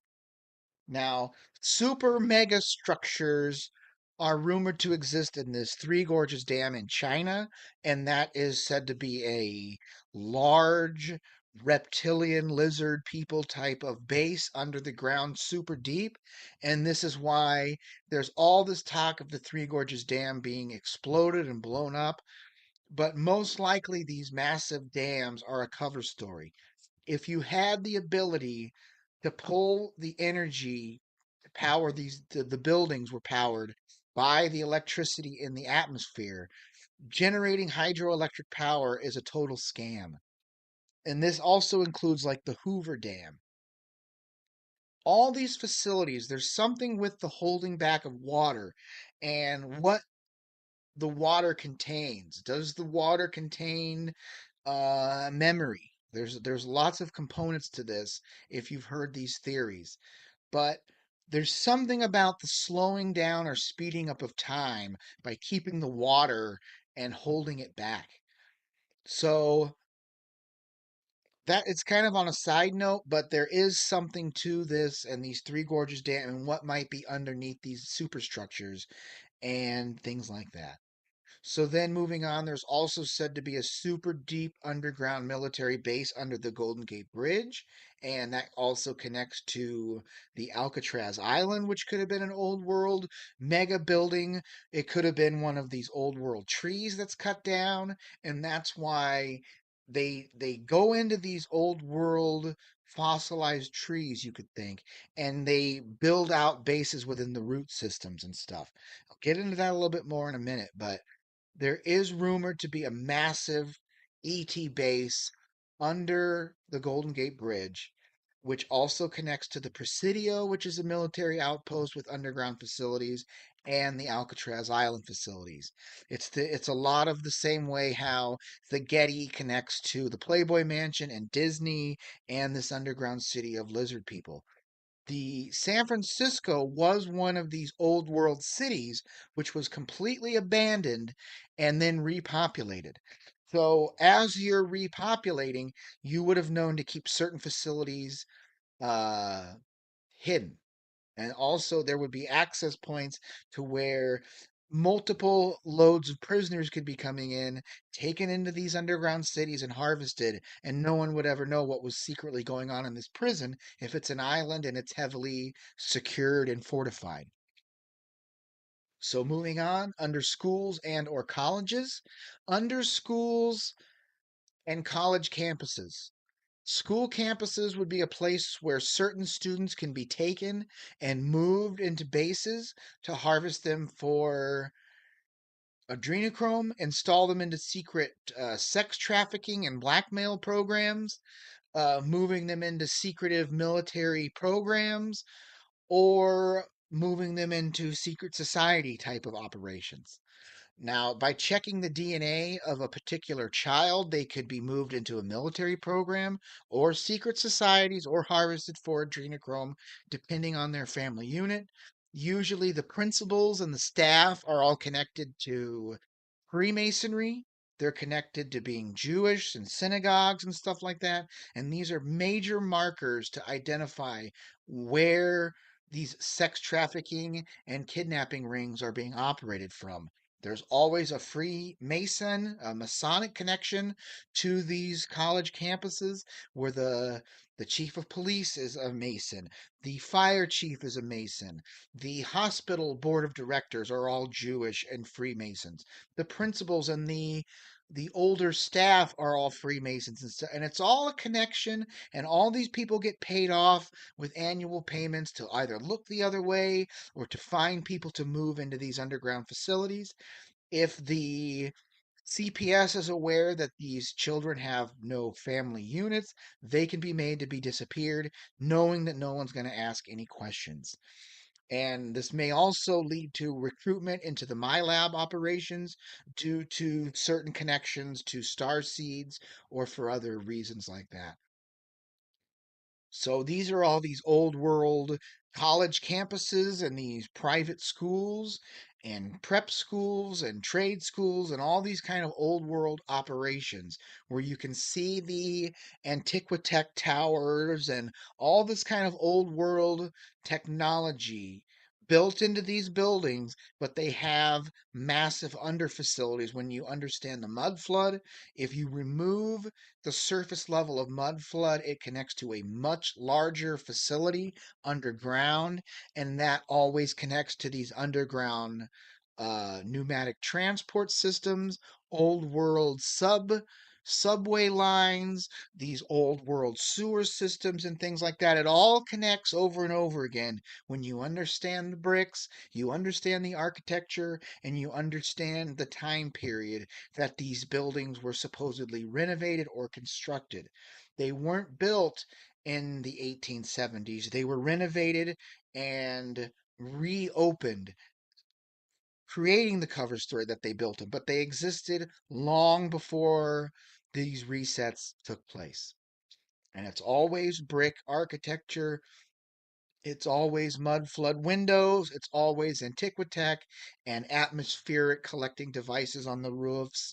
And there's also a connection to these old world bells and things like that, and the Greco Roman architecture and the half buried windows in the ground. It all the same kind of connections and people that we keep seeing over and over again. Now, accessing a facility under a school or a private home.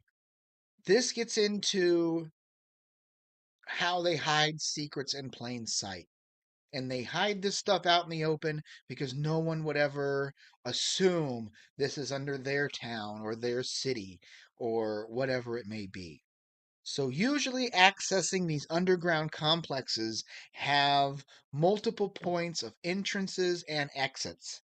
Now, this is for security and safety of those who control the bases. Finding openings or entrances can be hard, but not impossible. Now, openings can be hidden or disguised behind a cabinet, painting, a bookcase, a false wall, and we see this as a constant theme in these elite people's houses and stuff, how there's always a secret bookcase, and behind the bookcase there's always a secret tunnel or an access point, or behind a cabinet or in a cabinet or behind a a big shelf can be moved and accessed, or a secret door is opened. And it's a common theme that comes up over and over and over again. You'll hopefully recognize this clip.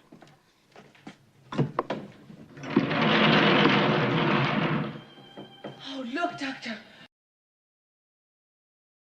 And you can see there's a passageway that goes down into a massive, larger structure where the lightning strikes, and that provides the power to reanimate the dead tissue and create the Frankenstein monster. It's a common theme that comes up, as in the basement is where the power strikes these Antiquitech and powers this underground city, which then all these machines and gadgets start.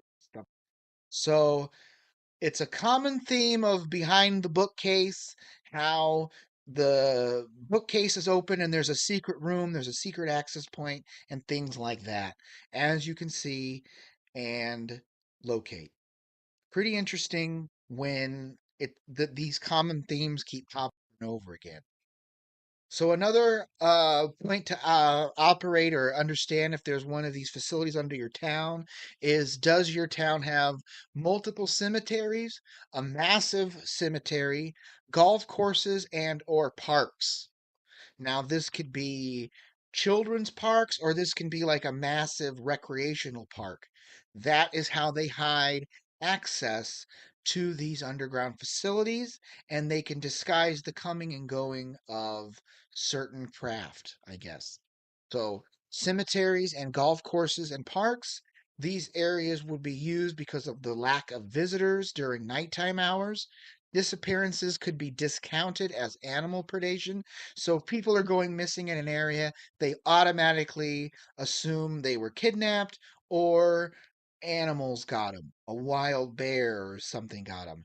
Now, these large, unwatched areas could hide massive facilities and noises from operations taking place underground. Now, this could also include baseball stadiums, soccer stadiums, RV parks, trailer parks, wherever you're filling up massive crowds of people, like a football stadium or a baseball stadium. And then other times they're completely abandoned and there's nothing going on. That is a massive thing to identify, that when these giant Baseball games are going on. Certain people could go missing. They would just say, "Well, your kid was probably kidnapped." And it's not, you would never believe that they've been taken underground and used as some kind of a person to be harvested for this adrenochrome and stuff. But it's a common theme that continues to come up over and over again.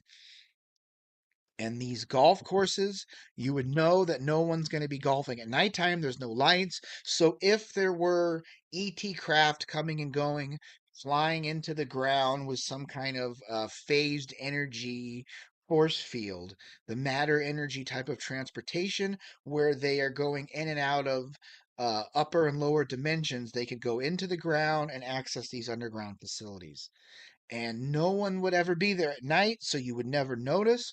A lot of people will notice strange lights over cemeteries at night. They notice large lights going over golf courses and things like that. And that is a large part of identifying what's going on with these massive cemeteries, golf courses, parks, and things like that. So some of these cemeteries, the older and older they are, a lot of the times you will never find anyone who was born before 1850. That's another big marker to assume that there's something else going on here, is because there were no people in 1850. That's when the cover story, where anything before the 1820s to 1890s time period would have been a fabrication, and all of the historical record would have been a fabrication. And some of these mausoleums that are supposedly housing dead people and corpses are really access points with stairwells which go down into the larger megastructures, or the access points to these underground tram lines and things like that, the maglev trains and stuff. And there's a big thing is, like, homeless people don't go camping out in these parks, because if they do, likely they're going to go missing. And there's a lot to this when you're looking into this kind of research, but it's not a good idea, I would suggest, to go to these parks unless there's a larger crowd of people which are kind of watching everybody else. But if you're alone in these parks and it starts getting dark, you may be abducted, you may be kidnapped, you may go missing, and that's a big part of these underground areas. In the water of these lakes and stuff, these ET craft could be coming and going and zap you up, and no one would ever know you were there, and you just go, you vanish. It connects to the missing people. Now, another interesting thing is if there's Walmarts in your area. Walmarts are also said to hide these underground structures with secret elevators in the automotive departments and or within the shipping and receiving departments. Walmarts are also said to be connected to the end time FEMA camps, which would serve as the concentration camps to exterminate the vaccinated, the unwanted civilian personnel, and things like that. It's also rumored that the McDonald's restaurants within the Walmarts are said to cook and serve human meat as a way of getting rid of the massive amounts of bodies that would be piling up from the harvesting and production of the adrenochrome. And this sounds far out there, but more and more and more you keep seeing stories of how meat contains human DNA. And they won't say contains dead bodies, they'll always say human DNA. But that's how they are getting rid of these the harvested bodies. And it's always the most evil satanic Jewish plot that you can think of, feeding the dead bodies of the homeless and the uh harvested children back to the people, making you a cannibal without even knowing it. And they all love McDonald's. They love the meat. We already know that the McDonald's have connections to the clowns and the clown entities and the Ronald McDonald. We know that Dave Thomas from Wendy's was a high level Shriner and Freemason. The Colonel Sanders was a high level Mason. The people who established the McDonald's Corporation were also high level Freemasons, and they're all connected to being Jewish and Zionism and Operation Paperclip and stuff. And that's where we really see the advancement of processed food and the fast foods is after this Operation Paperclip gets going. So this is the level of evil that we are dealing with.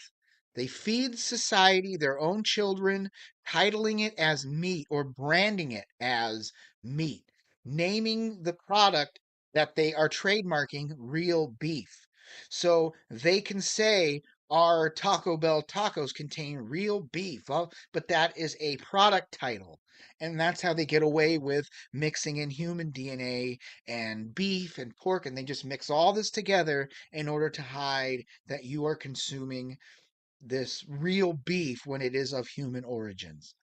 And there's lots of connections to Walmart's and the Walmart logo. Now, if you see the logo on the top of the Walmart, that connects to you know who again. Now, is this just a coincidence again that they all connect with the symbolism of the satanic Jews, the Saturn, the lizard people, whatever you want to call it, but it's always the same 369 symbols and symbolism hiding in plain sight: the six-pointed star, the six-sided hexagon, and the six triangles over and over and over again. Now, next, moving into this, Northern California wineries and breweries. Now, this is a big one. If you're in the middle of the United States, you probably aren't understanding how big these wineries and breweries are. It's a massive money laundering and underground sex trafficking kind of operation throughout Northern California. When people think of California, they think of, LA and San Francisco and Pride. But the second you get over the Golden Gate Bridge, it's a far different world than the lower centralized California or Southern California. So, when wine tasting throughout Northern California, it's a big thing as these trendy people go wine tasting and they drive throughout the Northern California. It's really beautiful up here, but as you stop at these wineries, they can scan your driver's license and run it through these super quantum computers. Now, if a person has the correct blood type, if they need organs, people can be made to disappear. And this also includes people who are on the blacklist of Freemasons or the Jews, these so called troublesome thinkers, the future thought leaders in the community, anything you could think about. People go wine tasting and they are never seen again. It's a big thing with connect to disappearances and stuff like that. And some of these wineries are also owned by foreign governments and business types, used as an escape during this final reset event that's taking place. Now, the large number of acreage and acres hidden throughout Northern California can hide many things, including access to these underground bases and complexes. Some areas are even protected from nuclear and atomic fallout, which makes them ideal for secret housing for the elites and those who work with these controllers. Now, whenever or wherever the climate is tolerable for growing grapes or marijuana, that leads to a protected climate zone and a perfect spot to build these dumb facilities. Now, here's a map of all of the breweries on the left throughout California, Northern California, and the wineries throughout California. And what people don't know is I used to work within the trades, going up and working on some of these wineries. And a lot of them have massive, almost small towns built within these wineries. These certain governments, like I know France owns a bunch, Spain owns a bunch. Wherever you hear about wine, these foreign countries would buy thousands of acres. It's like China owning farmland in the US. But these certain governments and nations could own massive areas of these wineries in order to build these underground facilities to protect their specific people during these end time events.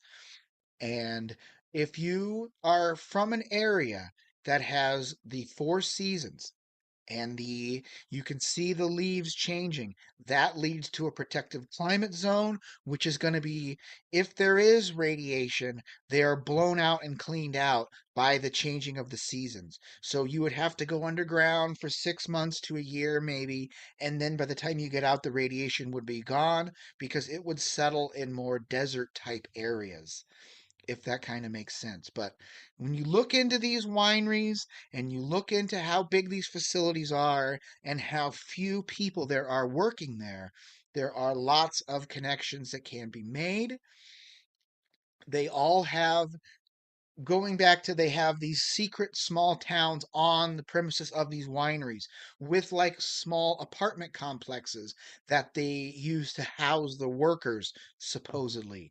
They all have their own water sources, they all have solar power and are off the grid, and it all connects to this final event that's going to play out, whether that's the Third World War, Operation Paperclip, the a real pandemic where people are really killed and then billions and billions, and the amount of land and stuff where they grow these grapes is so big, no one would ever suspect anything.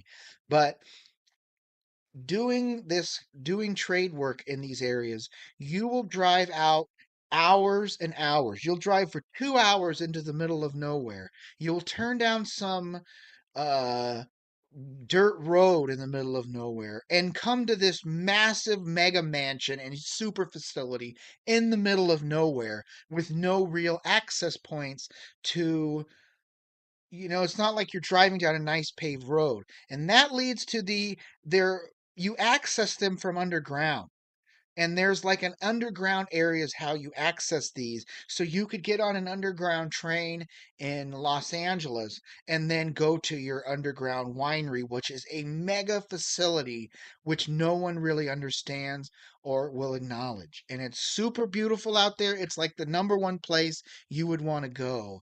And it's just there is no people around these mega wineries. It's very interesting piece of the puzzle when doing this research, that most people overlook these kind of things.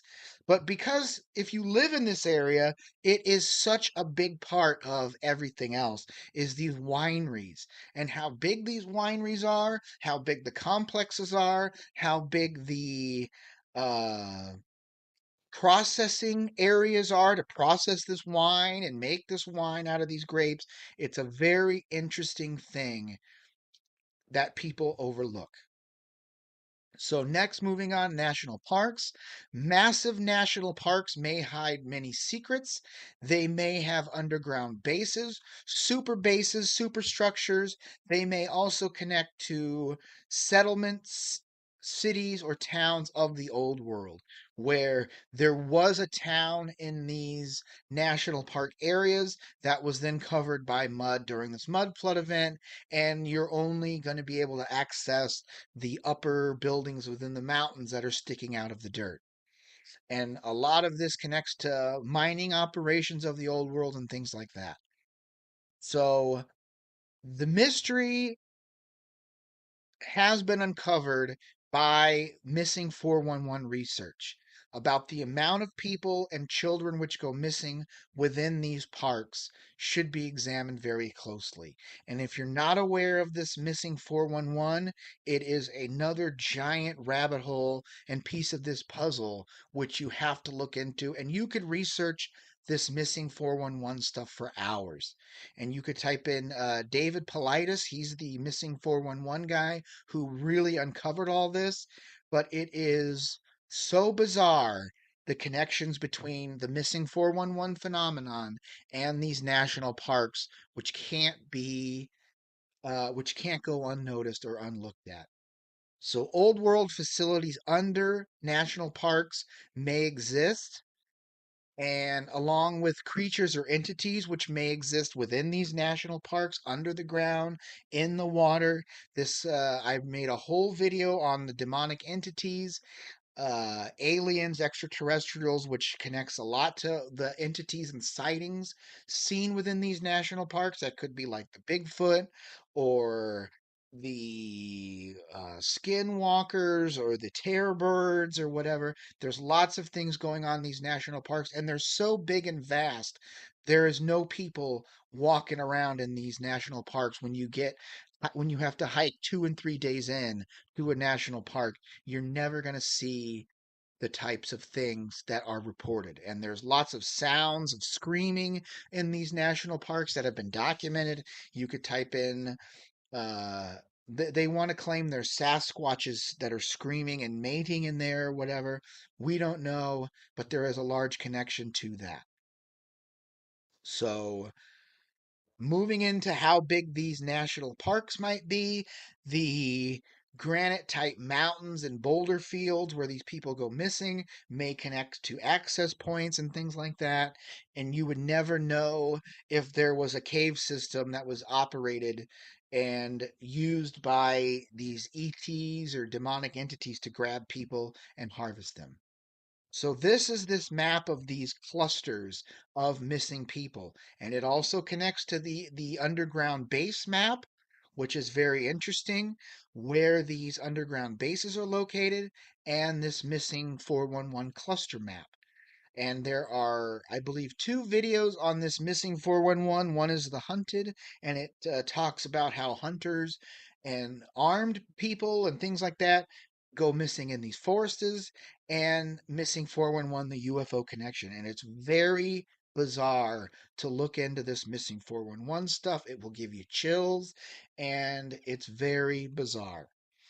So there's also a connection, or the missing people and the Jewish connection to these missing people, to these bases, to the satanic, demonic entities, to the lizard people, and things like that. So here's the missing 411 cluster map at the top. The bottom map is a map of cave systems throughout North America, limestone caves and lava caves and stuff like that. The next map is the map of human trafficking, and then the fourth map, or the bottom map, is the Jewish population centers. And they all kind of go together when understanding who is their God. Their God's chosen people, but it's their God, and their gods are these demonic entities, these lizard people, the feathered bird serpent people, the reptilians, the greys, however you want to think about it. But there's all many connections to this that we keep seeing over and over again. So next, we're going to talk about the Epstein Island and the CIA, Mossad, blackmail, and sex trafficking operations. Now, if you're unaware of the disclosure of Epstein Island, we know he's a Jewish billionaire who was blackmailing celebrities and politicians with child sex and ritual murder and satanic rituals and stuff on this island, which he owned and operated. And there are many levels to this we'll get into. If you can see the video or the picture of the temple, and it shows you the massive uh, caverns and stuff under the ground, there is confirmation of this due to the one shot of this Epstein Island security cam footage we got.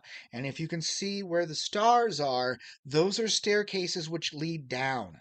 So it goes down several levels into deeper and deeper dungeons and things like that in on this island facility. And a lot of other people have islands nearby. Celebrities, Oprah has an island. David Branson, David Copperfield. I don't know what the Branson guy's name is. Johnny Depp, Oprah, The Rock, Joe Biden has an island near one of these areas. It's all these people have their own islands and stuff, and they're mainly taking like B and C level actors and politicians to blackmail them into more money for Israel, more wars and things like that.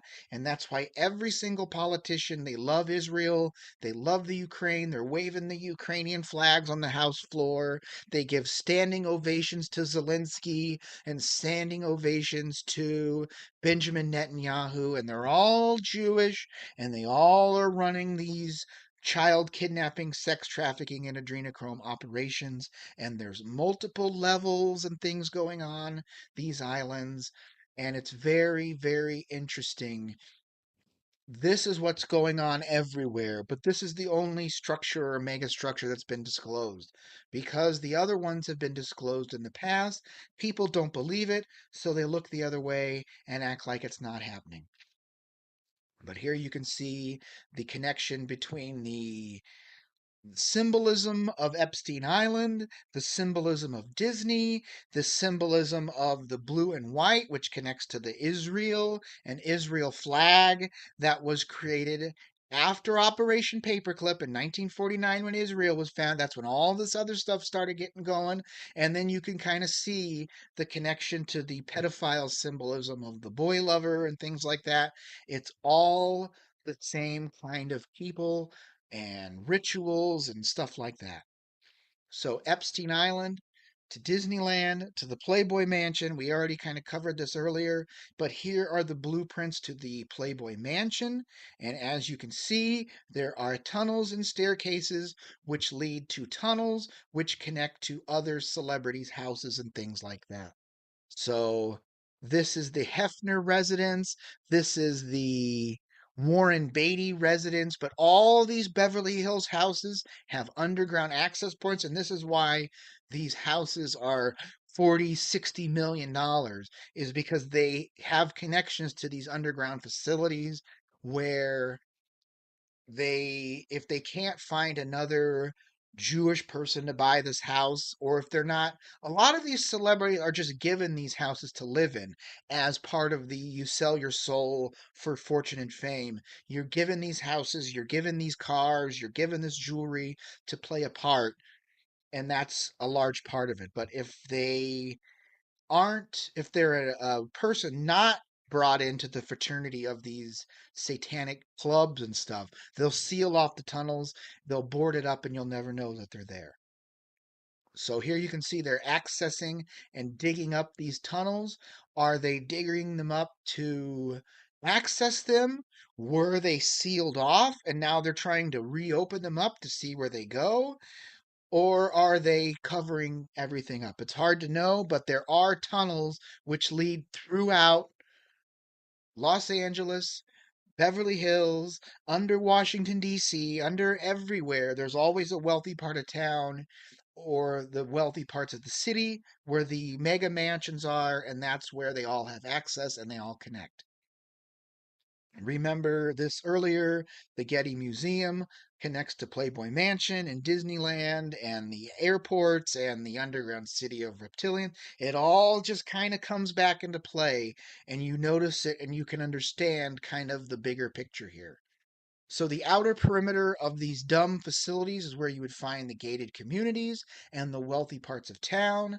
Some have secret accesses, while others would not, or you would never question that there might be a secret door in your house.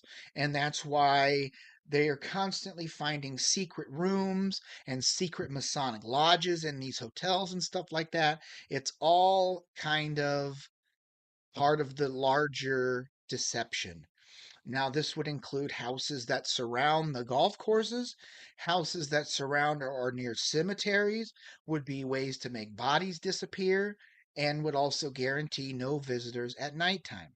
This could hide loud noises, the comings and goings of underground trains, which would be the maglev trains. The elementary and high schools would also be included with other types of large areas which are off limits at nighttime or due to off duty hours.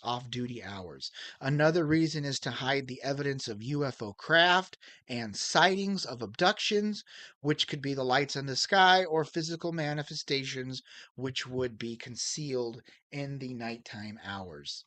So it's the same CIA and Mossad running child kidnapping and sex trafficking networks since Operation Paperclip. See my video on what really happened to summarize all of the activities after World War II, or it's you can find them individually. There's individual videos on Operation Paperclip and the Roswell crash and all these kind of things. that you can find on my video pages. Everything connects when you see the whole picture, you understand the players and the entities that these people are serving. What's happening here is these children are being flown, or were in the past in the 1980s, out of Sioux City, Iowa, to Washington, D.C. for these sex orgies for the purpose of blackmailing the congressman, of compromising them. And of course, hey, there's a bill that's going to be passed on Monday, and that I can come around to you and say, Congressman, you remember when you were with that little boy, that little girl last Friday? Okay, you better vote this way. That's exactly what's happening. It's called And blackmail. that is this Ted Gunderson The did children. this research and blew the whistle on all this stuff back in the 90s. And people just act like it's not really happening. And then Epstein Island comes out and people just it's so unbelievable they would just rather not look into it than be wrong and find out that it is real, because once you find out that it is real and it's Israel, you have to face this and you have to accept this. If you do not accept this, it's going to keep going and the number of missing people is going to go up and up and up and up and up. So it's the same people and the same agenda over and over and over again. It's tunnels, it's pedophilia, it's the dumbs, it's satanic worship, it's sex trafficking, it's drug trafficking and drugging of the population, it's kidnapping, it's blackmail, it's murder, and it all connects to the same groups of Jews, of Freemasons, of these celebrities who are all satanic, doing these satanic worships at these Hollywood mansion parties. And it's all the same kind of things over and over again. The same group of people, the same synagogues and under the tunnels, and the same accessing deeper facilities, and you never see where these tunnel Jews, where the tunnels go to, and what these satanic people are doing under the street. But boy, they're running from law enforcement, and there's a lot of registered sex offenders throughout Israel, and it's the same. Their religion is pedophilia, sex trafficking, prostitution, transgenderism, homosexuality, promiscuity in the women, having multiple sex partners, and all this stuff. It's the same people over and over again. But it's so people would rather have these kids go missing and child sex trafficking and adrenochrome than to be labeled an anti Semite or to be labeled a racist or something. It's unbelievable how much these people are so terrified of being called a name, they would just not look the other way while these people are getting away with this. And no one ever shows where these tunnels go. It's always they show you just the tip of the iceberg and then they fill these tunnels in. It's like they're preparing to do a full disclosure of what's down there, videotaping what's in these underground dungeons in Epstein Island, videotaping what's under these Hollywood mansions and things like that. And the time is getting to where we've got to accept this fully. So, other dumb information. The opening or access points of these underground cities or town can be hidden by the use of holograms to disguise the entrances. And when the correct frequency is activated, the holographic image decloaks and the opening can be accessed. This can be large enough to drive a semi truck into. Other types of access can be hidden by elevators and basements. Some bases are concealed on military bases or inside of airplane hangars so that full-sized craft can be hidden and never seen.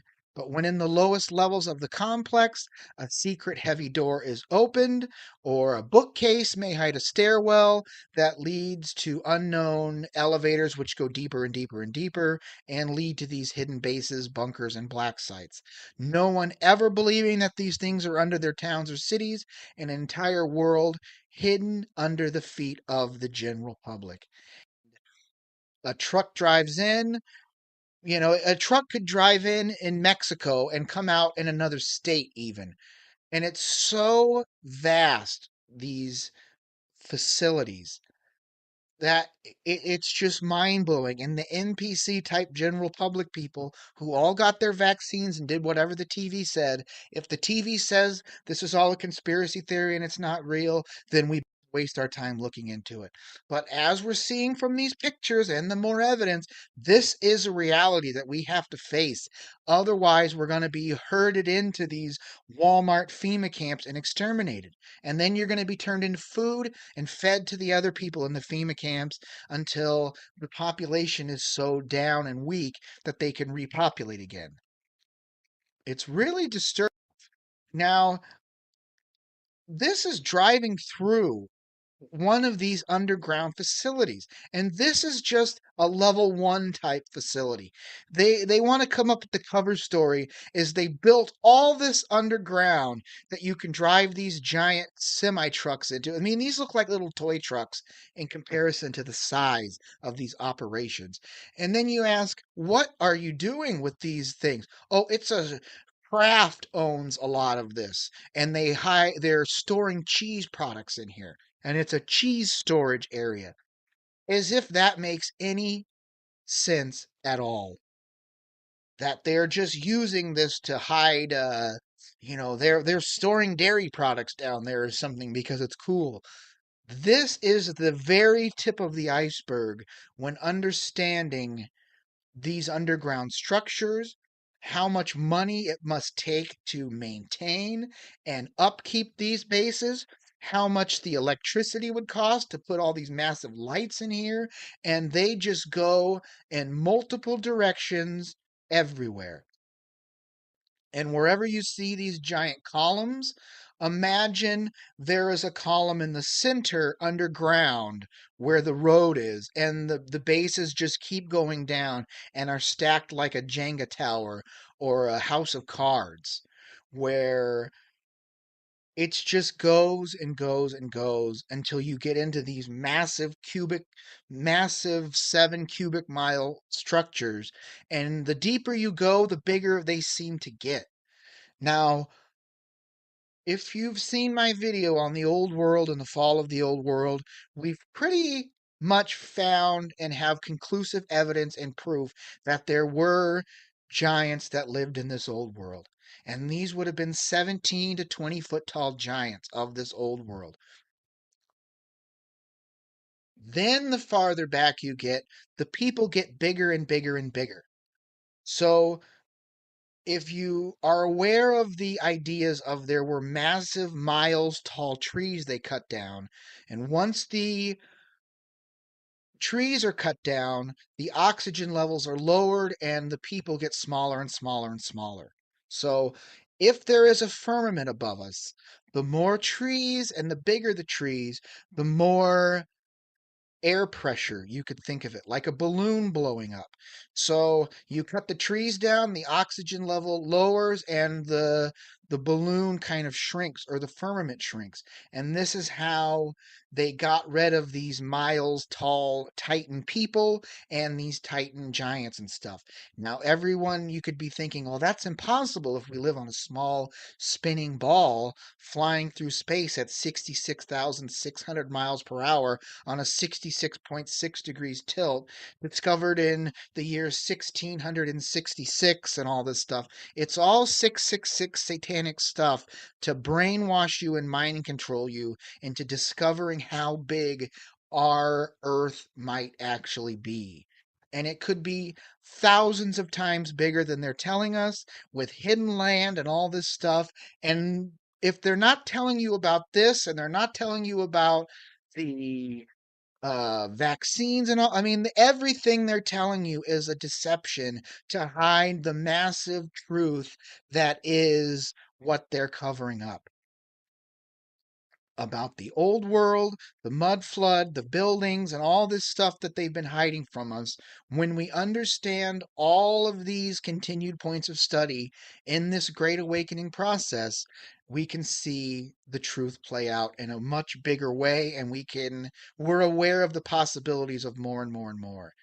So as this truck's exiting, you can see the train tracks, which then goes back to the beginning of the trains coming and going and disappearing in these underground structures. You see the kind of same landscape of the massive uh, rocky areas where they're digging into these structures and what might have existed before they started building these structures. Did these massive things exist far before? We don't know. Moving in, you can see this next picture of how tall these tunnels are that they're manufacturing and upkeeping and clearing out, maybe, is the structures that these 17 to 20 foot tall people would have built. And it's all like we've just inherited this world or found it. That's where you get founding fathers, is they found an entire realm that was abandoned and they're getting into these underground, you know, tunnels that these giants built and stuff. That's a big possibility. Now, in this clip, you can see this is a salt mine or a granite mine, but if you look at in the top left area, it's like you can see the grains of how the wood is, as if this was a giant tree that fell over and was fossilized, and they just built a structure within this fossilized massive tree. And we're these little Lilliputian type people. If you've seen the Gulliver's Travel story or are aware of the Gulliver's Travel, the idea of that is where if you travel to another land, you are a Titan sized 100-foot tall giant. And then if you travel to another land, you are Lilliputian sized. And it's just a wonky world of insanity when you really get into this. But you can see the grains of where the branches might have grown out. If you chop wood and cut wood for yourself to heat your home, you're aware of these kind of grainy patterns. And that's a big part of identifying. And here's another base that they found. I mean, when they were exploring this world and the pioneers are they would constantly be finding these underground massive structures built by the ancient builder race, they would claim, and it's a big part of this research. So these are the surface level maglev trains. We're going to wrap this up. I'm getting to the end here. If this is seen on the surface, what kind of technology do they actually have below the ground? And it's another large part of this research. Now, another large clue to the location of the underworld is contained in history and has been hidden by the mud flood, which took place at some point in our realm or story. Getting back and kind of summarizing and concluding this. When understanding the level of technology which was widespread throughout the old world, the full extent of this technology is unknown, but theorized to be far advanced from the technology in our realm. Only when discovering that most of the inventions of our realm are reinventions from the old world, including free energy and things like anti gravity, which are suppressed, if this is brought together with what we know of these underground bases, we can assume that anything is possible and any kind of technology can be created. This would mean that most of the underworld was already in place during the time span of the old world. We are stuck in a slavery system of control, and no one seems to care about the truth as long as people are well fed. They are preoccupied with the rigged sports games and the invented culture forced onto us by those that are holding us at the specific level that we are at. Only those who ask the tough questions are ready for the tough answers, and you have to be extremely strong and independent minded to not care about the opinions of the general NPC type public. And this mud flood is a major part of this research. If you're not aware of this, that's another, it's a big rabbit hole to go down, but it's just mind boggling to understand that we have built our entire civilization on the top of the previous civilization, which is buried underneath this mud flooded realm. So it kind of connects to the theories of Tartaria and how big these buildings actually are, how deep they go, and when you get to the bottom level of the buildings, that is just the old ground level, which then a basement and subterranean level is deeper than even that.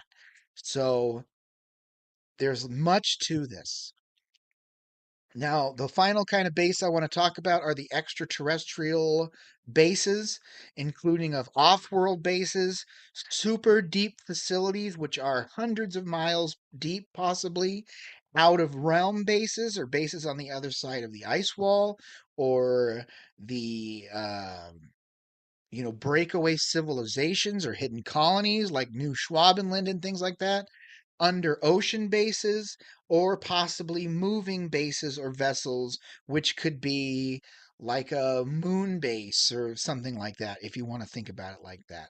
So some of these bunkers have no access points or entrances.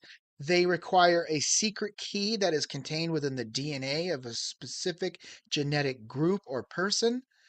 This is accessed by transportation, by the matter energy type of technology, or Stargate or jump gate type technologies, which will, if you do not have the correct DNA or something, you won't be beaming there or whatever, right? If you want to think about it like that. But most of the stuff you see on like Star Trek is a disclosure of what they kind of have with the technology they have. Now, these facilities are operated mainly by ETs or high level individuals in secret government. Those within the certain genetic makeup can enter a teleporter type device and be sent into these extremely secretive bases. This may also connect to off world bases or bases outside of our realm. This may also include hidden or unknown space stations or ships that are coming and going from our realm and to other realms and things like that. So, someone who may be a clone or a duplicate would not be able to access these bases or facilities. This provides those in control of these bases with the utmost protection, and locating these areas would be a task due to the locations being miles under the surface or due to the changing of locations due to movements of a ship and stuff. So it's basically like if they don't want you there, you're not going to get there. So cloning a person and then driving their cloned body through a VR headset or something, you wouldn't get in because they would identify you're in a cloned body, if that kind of makes sense. And there's lots of information when you start digging into this. I'm just summarizing this, and this video is going to be well over 2.5 hours long. But you could go down these rabbit holes for days and days and days and continuously find new information. Now, how these stargates and stuff works, here's an example, is like in the movie Ghostbusters. Two individuals, the keymaster and the gatekeeper, are required to open up a portal or a doorway into another dimension, and then the gozer, whoever comes through the doorway, which is like a metaphor for Lucifer or something, the transgender alien at the end of the first movie. But it's similar to how these bases are accessed. Other types of keys that access these bases can be a physical key or a mechanical device that opens a lock. That might, open the bookshelf to get into these things. A person's body weight, retinal or ocular coating, bone length scanners, secret PIN numbers or codes, voice recognition technology, blood types, DNA scanners, all ways of hiding the entrances and exiting of these realms or these military type bases. Now, many of these bases were constructed after World War II. This was due to Operation Paperclip Nazis understanding the need to prepare for the final war or end times battles. And the older world bases connect to the brick architecture and things like that. So there's different eras of bases that you would need to identify. Now, most of these bases have not been disclosed to the people, even though they may exist. Many are well hidden and are throughout our realm. Everywhere they have these bases.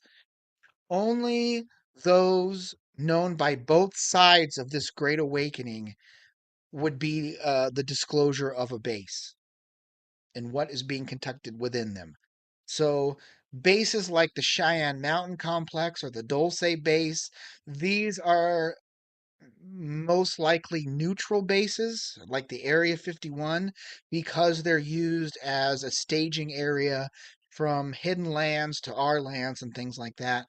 But if the government is disclosing bases like the Cheyenne Mountain Complex, it's not as secret as the ones that they have not disclosed.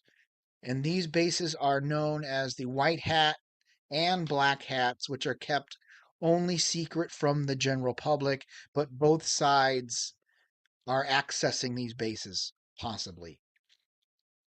And the more these bases are investigated, the less secretive they become and the less likely they are used for critical operations, if that makes sense. The alien threat.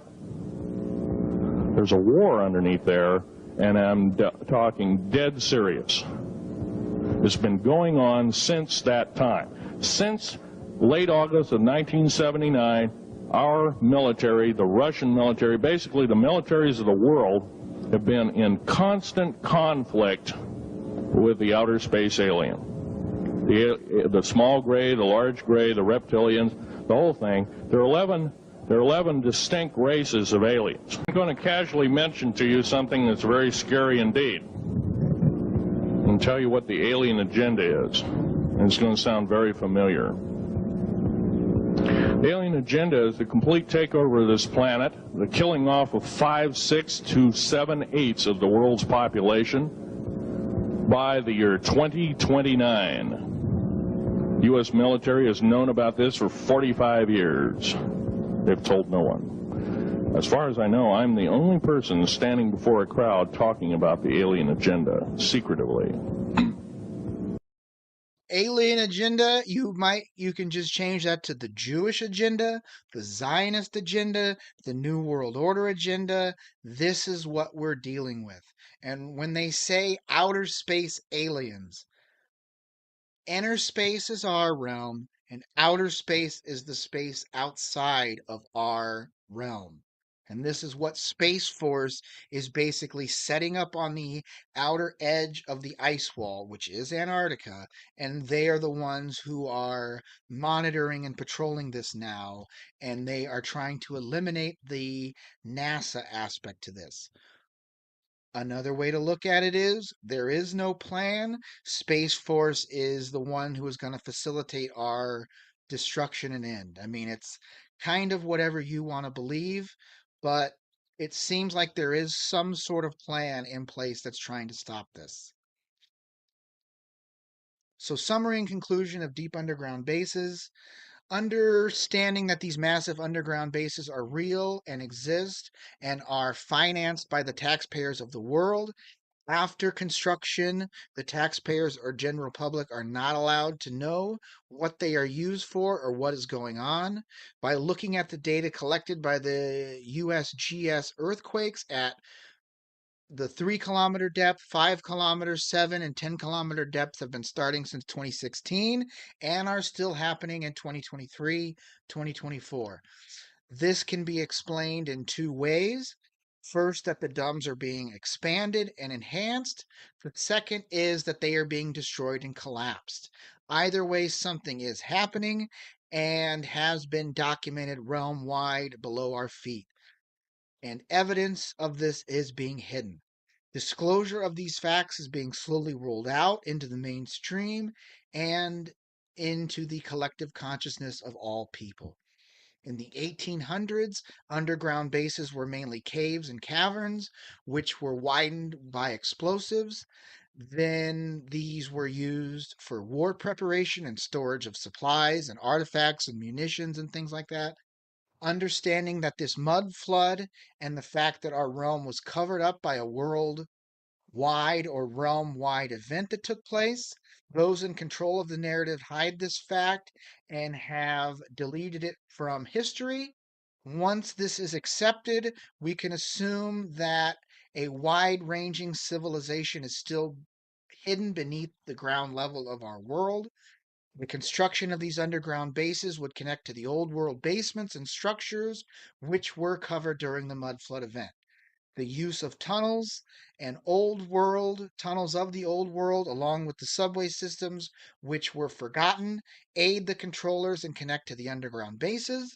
How vast these networks are is unknown, but rumored to encompass the entire world or realm, and all nations are aware and involved in the concealment and the holding of these secrets. And we know this by they all continue the lie of they built the buildings and the earth is a globe and they all push the vaccines at the same time, and it all kind of connects when you understand this. Now, moving into the 1900s, vast technological advancements were made, and this allowed deeper, more sophisticated bases to be constructed. All nations and governments would create these underground bases, and this would allow both sides to conceal their activities. Secret governments would all perform their experiments and rituals without anybody knowing or discovering the true nature of those involved. Moving past World War II, Operation Paperclip would force national governments to comply with their globalist agendas. These operations of secrecy would be expanded and continued, moving into the Cold War and then into the new millennium. The true plan of disclosure has not occurred. Even if we speculate, the truth is unknown. Are these DUMBs being expanded or are they being destroyed? Everything we see connects to these DUMBs, connects to everything else with the symbols and symbolism and with the numerology. And this is the 124875 system versus the 369 system. See my video on the two vibrational codes of our realm to The New understand this World Order, further. the alien agenda is one and the same. It's world takeover and the decimation of the population of this planet.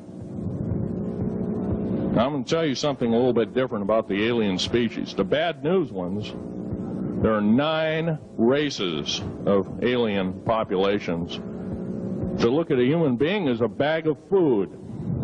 They're not cannibals. They don't eat the flesh and the bones and all that kind of stuff. They use the glandular secretions of animals and human beings as a mixture of the vitamins for their food. They get high off of our adrenal gland substances called adrenochrome. It's something like cocaine to them. Now, what can we do about it? Right now, if we do nothing, we can do nothing about it, and it'll continue to go on. Basically, we'll be led in the dark, and you'll keep seeing more and more people disappear. So we are disclosing this. We are trying to push this information out there. We know about the adrenochrome. We know about the child sex trafficking. It's like the global population has to be made aware and be brought to a specific level in order for the full disclosure to happen. And it appears that people like me doing this research, pushing this information out there, eventually it's going to get to the point where that's it. The operation's over, and the blackouts occur, the arrests occur of all these people, and it's way more public when this final event takes place. Now, as of 2024, we know much is being uncovered and exposed from the truth and size of our realm, what is going on behind the curtain of our reality, who is behind the failing of Western society, who these controllers truly are, and who they serve. As we expose these things with research conducted, we see a wider picture and we can also see what we're up against. Now, everything put into place is to distract us and control us. The more we are awakened and become aware, the more we see this deception, and all the things have similarities that connect with symbols and symbolism, as well as numerology that connects to the 369 system. And you'll understand that more if you're new to this research. There is a lot to look into.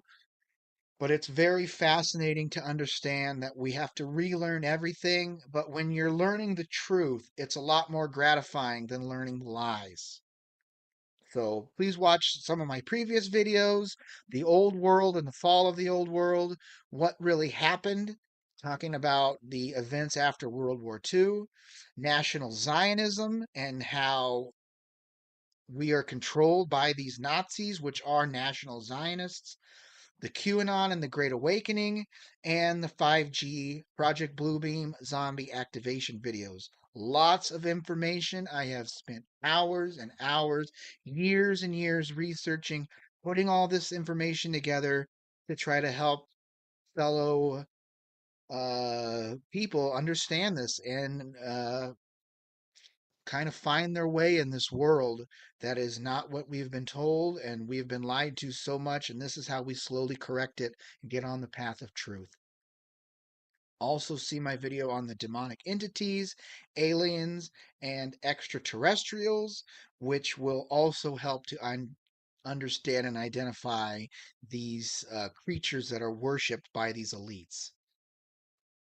So that's it for this week. Find me on Mud Fossil Research and Truth, Mud Fossil Truth and Research on Instagram. I'm on Twitter in the box below for the time being at mudfossil_guy, at mudfossil_truth. However, they are flagging us all more and more and deleting more of our accounts. So it's harder and harder to try to get this information out, along with the shadow banning and things like that. You can find me on Rumble and BitChute at Modern American Gangster and on YouTube at Mud Fossil Research and Truth. Get the Great Awakening. It is a massive part of everything is this Great Awakening. And you can find the Great Awakening on lulu.com, the Great Awakening Unit 1 timeline of historical events, where we get into the timeline and understand how most of it is fraud and fabrication, and the Great Awakening Unit 2 continued points of study, where we get into more of these conspiracy type topics and continued points of study in this awakening process. You can get the Great Awakening digital download or ebook, or you can buy the paperback version of the Great Awakening Unit 1 and Unit 2. During the winter this year, I'm going to be putting all this information from all these videos into a third book, which will be another massive job I got to do, but it's part of the things I got to do. You can find me on Gab at Modern American Gangster. You can find me on Truth Social at Modern American Gangster. I don't post too much on there, but if you're on there, I check it every once in a while. You can get my Modern American Gangster music. I'm going to be re releasing that probably throughout October. All my songs, making kind of videos and stuff for my music, but you can find that on Spotify, Apple Music, Amazon Music, YouTube / Modern American Gangster. You can find me on n1m.com at Modern American Gangster. All my music's on there, all my stuff's on there. Check it out. I'm on iTunes. Um, if you want to support my work, you can find it there. You can buy a book. You can, if you'd like to donate, if you have the means to donate, donations are much appreciated and accepted. Please go on PayPal and find me at mudfossil124875 and donate as a friend or family member. You can leave in the tag if you want a special shout out, if you want me to cover a specific topic or something like that. Get in contact with me if you'd like to sponsor a video or something like that. Please like, follow, subscribe, leave any questions or comments. Please leave a thumbs up. Always thumbs ups are always good, and I appreciate it. It lets me know that if you're watching this video and that you are kind of aware of these ideas and getting this stuff out there. Thank you for watching, everybody. Thank you so much. Production note, I am going to be taking a few weeks off after this video comes out. I've got a lot of things to get done before the summer ends and kind of planning the next few months of videos and what I'm going to release. But I may put out other types of content. Just kind of be aware that if you stop seeing my videos, I'm going to take some time off. That's the end. Thank you very much. I hope everybody enjoyed, and I'll see you when I see